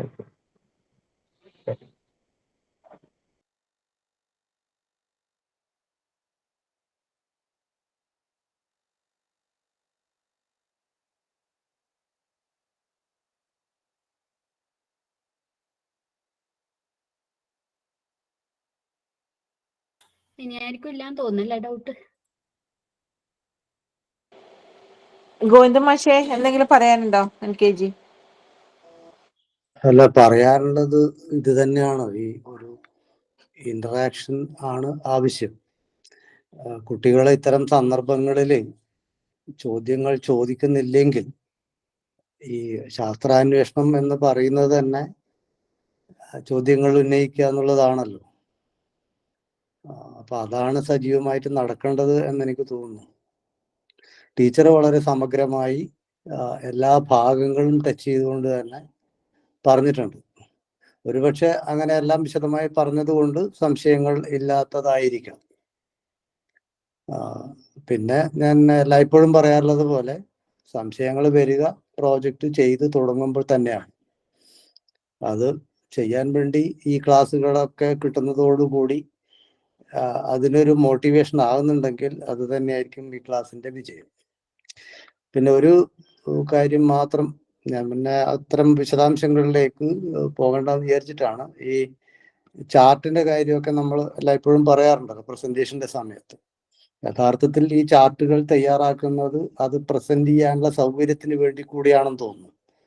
പക്ഷേ നമ്മുടെ കുട്ടികളായാലും ടീച്ചേഴ്സ് ആയാലും അവതരിപ്പിക്കുമ്പോൾ ചാർട്ട് ഒരു ഭാഗത്ത് തൂങ്ങിക്കിടക്കും, പഠിച്ചു വന്ന കാര്യങ്ങൾ അങ്ങനെ പറഞ്ഞങ്ങ് പോകും. യഥാർത്ഥത്തിൽ ഈ ഒരു 4 ചാർട്ടിലൂടെ കടന്നു പോകുമ്പോഴത്തേക്ക് ആ പ്രസന്റേഷൻ കംപ്ലീറ്റ് ആവണം. അങ്ങനെ ആയിരിക്കണം ചാർട്ടും. അപ്പോൾ ചാർട്ടൊന്ന് വേറെ കിടക്കുന്നു, പ്രസന്റേഷൻ അതിന്റെ വഴിക്ക് പോകുന്നു എന്നുള്ള ഒരു രീതിയിലാണ് പലപ്പോഴും കണ്ടിട്ടുള്ളത്. അതുകൊണ്ടാണ് കുട്ടികൾ ബൈഹാർട്ട് പഠിച്ചു വരുന്ന ഒരവസ്ഥയും ഉണ്ടാകുന്നത്. അത് ഒഴിവാക്കാൻ പറ്റും. ഈ ചിട്ടയായിട്ട് ചാർട്ടുകൾ തയ്യാറാക്കുകയും നമ്മളിപ്പോൾ സ്ലൈഡുകൾ ഉപയോഗിച്ച് ക്ലാസ് എടുക്കുന്നത് പോലെ തന്നെ ആ ചാർട്ടുകളിലൂടെ കടന്നുപോയിക്കൊണ്ട് അത് അവതരിപ്പിക്കുകയും ചെയ്യുന്ന രീതിയാണ് കുട്ടികൾ സ്വീകരിക്കേണ്ടത്. ഓക്കെ.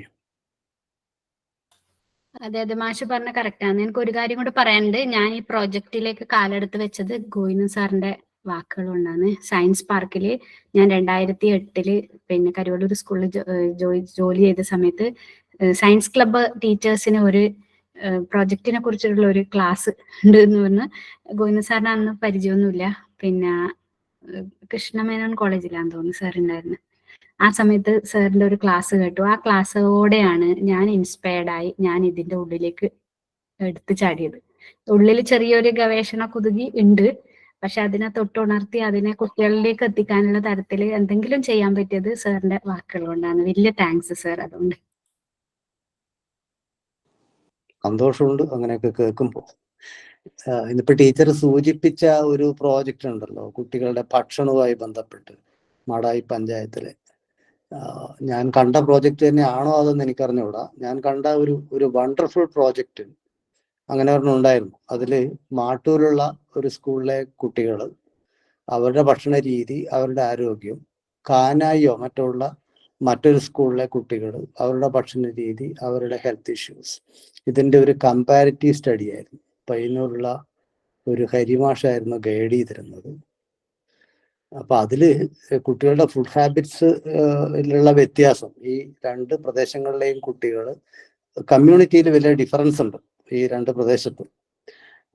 അവരുടെ നമുക്കറിയാം കുറെ പേർക്ക് രാവിലെ പള്ളിയിൽ പോകേണ്ടി വരുമ്പോൾ അപ്പോഴത്തേക്ക് ബ്രേക്ക്ഫാസ്റ്റ് ആവില്ല.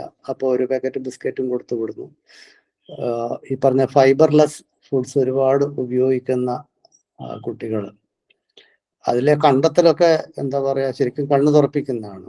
3 ദിവസം കൂടുമ്പോഴൊക്കെയാണ് ചില കുട്ടികൾ ടോയ്ലറ്റിൽ പോവുക.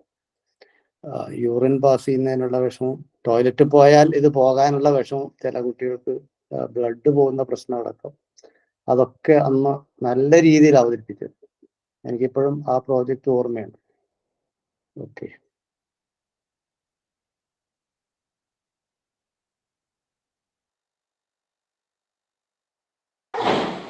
സിന്ധു എന്തെങ്കിലും പറയാനുണ്ടോ?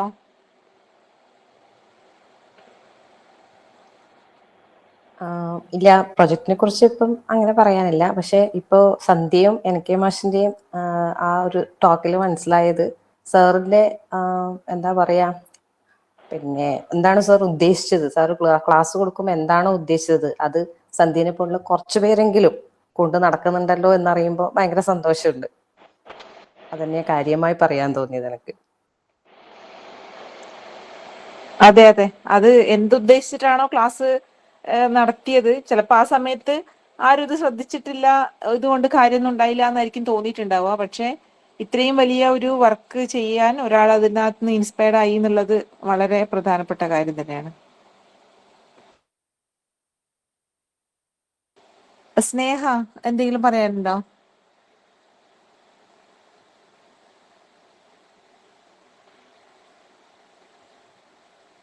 ഹലോ. ഇതിന്റെ ഒരു കുറച്ചുകൂടെ എക്സ്റ്റെൻഡഡ് ആയിട്ടുള്ള ഒരു ഫോം നമ്മൾ കോളേജിൽ ചെയ്യുന്നുണ്ട്. അപ്പൊ ഒരുപാട് സന്തോഷം. സ്കൂളിൽ ഇത് ചെയ്തിട്ട് വരുന്ന കുട്ടികളാകുമ്പോൾ നമുക്ക് കുറച്ചുകൂടി പരിപാടി ഈസിയാണ്. നമുക്ക് ഡിഗ്രിക്ക് കമ്പൽസറി ആണ് ഈ ഒരു പ്രോജക്റ്റ്. അപ്പോ ഇങ്ങനെയൊക്കെ ചെയ്യുന്നുണ്ട് എന്ന് അറിയുന്നതിൽ ഒരുപാട് സന്തോഷം. പിന്നെ ഷൈനി ടീച്ചർ കഴിഞ്ഞ പ്രാവശ്യം സംസാരിച്ചിട്ടുണ്ടായിരുന്നല്ലോ, ടീച്ചർക്ക് എന്തെങ്കിലും പറയാനുണ്ടോ? നമസ്കാരം. ഞാനിത് കേട്ടോണ്ടിരിക്കുവായിരുന്നു. ആക്ച്വലി സാറ് പറഞ്ഞ ഒരു പോയിന്റ് തന്നെയാണ് ഇപ്പൊ അതിൽ ഏറ്റവും ഇമ്പോർട്ടന്റ്. ഇപ്പൊ നമുക്ക് ഡൗട്ടല്ല, ഇപ്പൊ നമ്മൾ എല്ലാവരുടെയും മനസ്സിൽ സന്ധ്യ ടീച്ചറുടെ ക്ലാസ്, കഴിഞ്ഞ പ്രാവശ്യം സാറിന്റെ ക്ലാസ്, ഈ വാക്ക് വിത്ത് VVCയിലെ പല ക്ലാസ്സുകളെല്ലാം കേട്ട് കഴിയുമ്പം ഓൾറെഡി നമുക്കൊരു ചെറിയൊരു ഇങ്ങനെ പ്രൊജക്ട് ചെയ്യാനുള്ള ഒരു തരം വട്ടുണ്ട്. ഞാൻ അങ്ങനെ ആ വേർഡാ ഉപയോഗിക്കാറ്. ഈ ക്ലാസ്സും കൂടി കഴിഞ്ഞപ്പം എന്താ പറയണ്ട, മോട്ടിവേഷന്റെ അങ്ങേ എത്തിക്കഴിഞ്ഞ് ഇപ്പൊ ചെയ്യണം എന്നുള്ള അർത്ഥത്തിൽ ഇങ്ങനെ നിൽക്കുക. പക്ഷെ 2 പ്രശ്നമാണ് നമ്മളെ മുമ്പിലുള്ളത്. ഒന്ന്, ഒരു ടോപ്പിക്, അത് കിട്ടുന്നവരെ മനസ്സിന്റെ അകത്തൊരു ഒരു എന്താ പറയണ്ട, ഒരു തീരാ വേദന പോലെ ഇങ്ങനെ, എന്താണ്, ഏത് ടോപ്പിക് എടുക്കേണ്ടത്, ഏതായിരിക്കും ശരി എന്നുള്ള ആ ഒരു അന്വേഷണത്തിന്റെ പുറകെ ആയിരിക്കും ഇനിയിപ്പൊ കുറെ കാലം. തുടങ്ങിക്കഴിഞ്ഞാല് ഇതുപോലെയുള്ള കുറെ എക്സ്പേർട്സ് നമുക്ക് അറിയുന്നത് കാരണം അവര് ഹെൽപ്പ് ചെയ്യുമ്പോൾ നമുക്ക് പ്രൊജക്ട് നല്ല മനോഹരമായിട്ട് കംപ്ലീറ്റ് ചെയ്യാൻ പറ്റും. സന്ധ്യ ടീച്ചർ ഈ പ്രൊജക്ട് അവതരിപ്പിച്ചപ്പോൾ നമ്മള് കടന്നുപോയ ഓരോ പ്രൊജക്ട് അവതരണവും, അല്ലെങ്കിൽ നമ്മൾ അവതരിപ്പിച്ചതും, നമ്മളെ കുട്ടികൾ അവതരിപ്പിച്ചും ആ ഓരോ സ്റ്റെപ്പുകളും വളരെ സുന്ദരമായിട്ട് ടീച്ചർ അത് പ്രസന്റ് അത് പറഞ്ഞേ പറ്റൂ. അപ്പൊ അതുകൊണ്ട് സംശയങ്ങളൊന്നുമില്ല. സംശയം എന്ന് പറഞ്ഞാൽ, എനിക്ക് പറ്റുവാണെങ്കിൽ ഞാൻ കുറച്ചും കൂടി വളരെ സെൽഫിഷ് ആയിട്ട് പറയുകയാണെങ്കിൽ, അടുത്തൊരു സെഷൻ നമുക്ക് എടുക്കാൻ പറ്റുന്ന കുറെ ടോപ്പിക്കുകളും ഒരാശയങ്ങളും തരുവാണെങ്കിൽ നമുക്ക് അതിൽ കുറെ ഡിസ്കഷൻ നടത്തി എന്ത് ചെയ്യാന്നൊക്കെ കുറച്ചും കൂടി ഇതായിരിക്കും. അത് വളരെ സെൽഫിഷ് ആയിട്ട് പറഞ്ഞത് വളരെ റോങ് ആണെന്ന് എനിക്കറിയാം. എങ്കിലും നന്നായി നല്ലൊരു ക്ലാസ്. വീണ്ടും അടുത്തൊരു സെഷൻ ഇങ്ങനെ എന്താ പറയണ്ടേ, അത്യാഗ്രഹത്തോടെ കാത്തിരിക്കുന്നു നിങ്ങൾ നടത്തുന്ന ഈ ഒരു പരിപാടിക്ക്.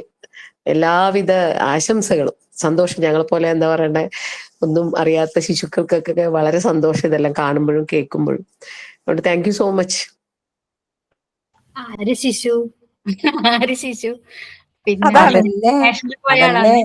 പിന്നെ അതന്നെയാണ് ഞാനും പറയുന്നത്. ആര് വ്യത്യസ്ത ശിശു? ടോപ്പിക്കുകളുടെ സാധ്യതകള് ചർച്ച ചെയ്യുന്നത് എന്ത് റോങ് ഉള്ളത്? നമ്മളിങ്ങനെ കുറെ ആശയങ്ങൾ അങ്ങോട്ടും ഇങ്ങോട്ടും ചർച്ച ചെയ്താല് ഏതിലേക്കെങ്കിലും എത്തുന്നുണ്ടെങ്കിൽ നല്ല കാര്യല്ലേ അത്?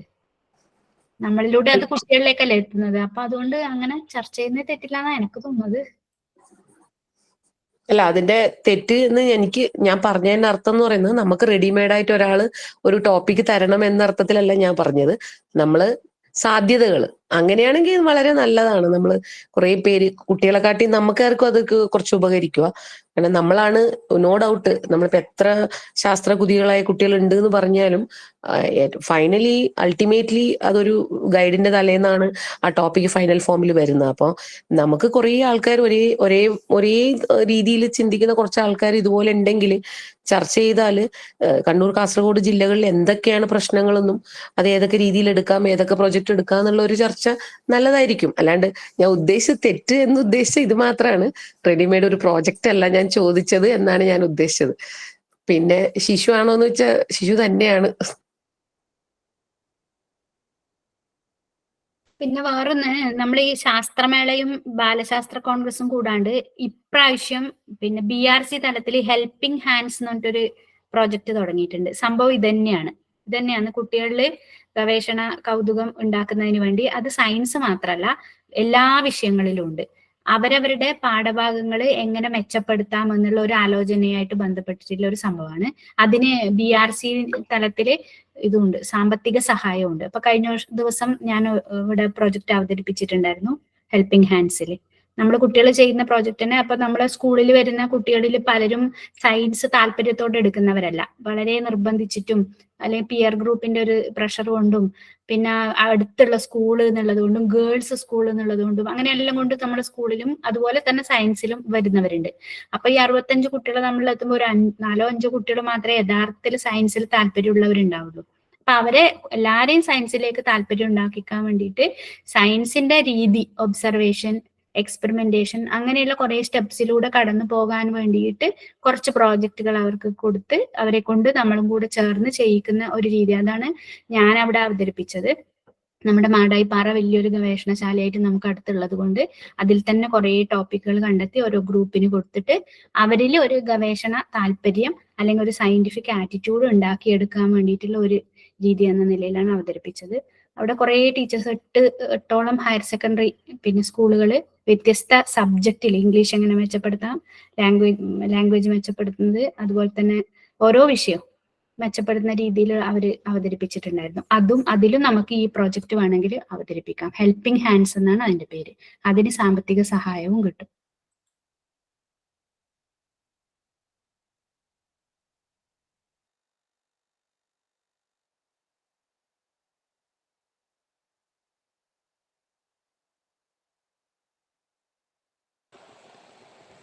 സ്നേഹ ലെഫ്റ്റ് ആയോ?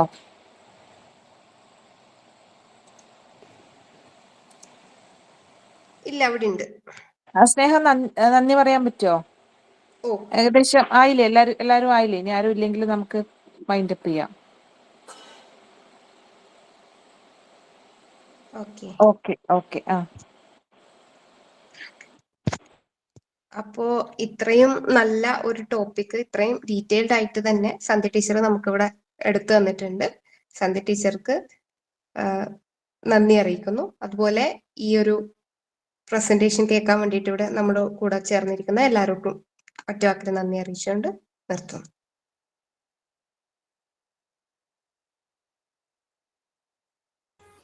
എനിക്ക് ഒരു അവസരം തന്നതിന് വാക്ക് വിത്ത് VC ടീമുകളോടും പ്രത്യേകിച്ച് ഡോക്ടർ ദീപയോടും വലിയ താങ്ക്സ്.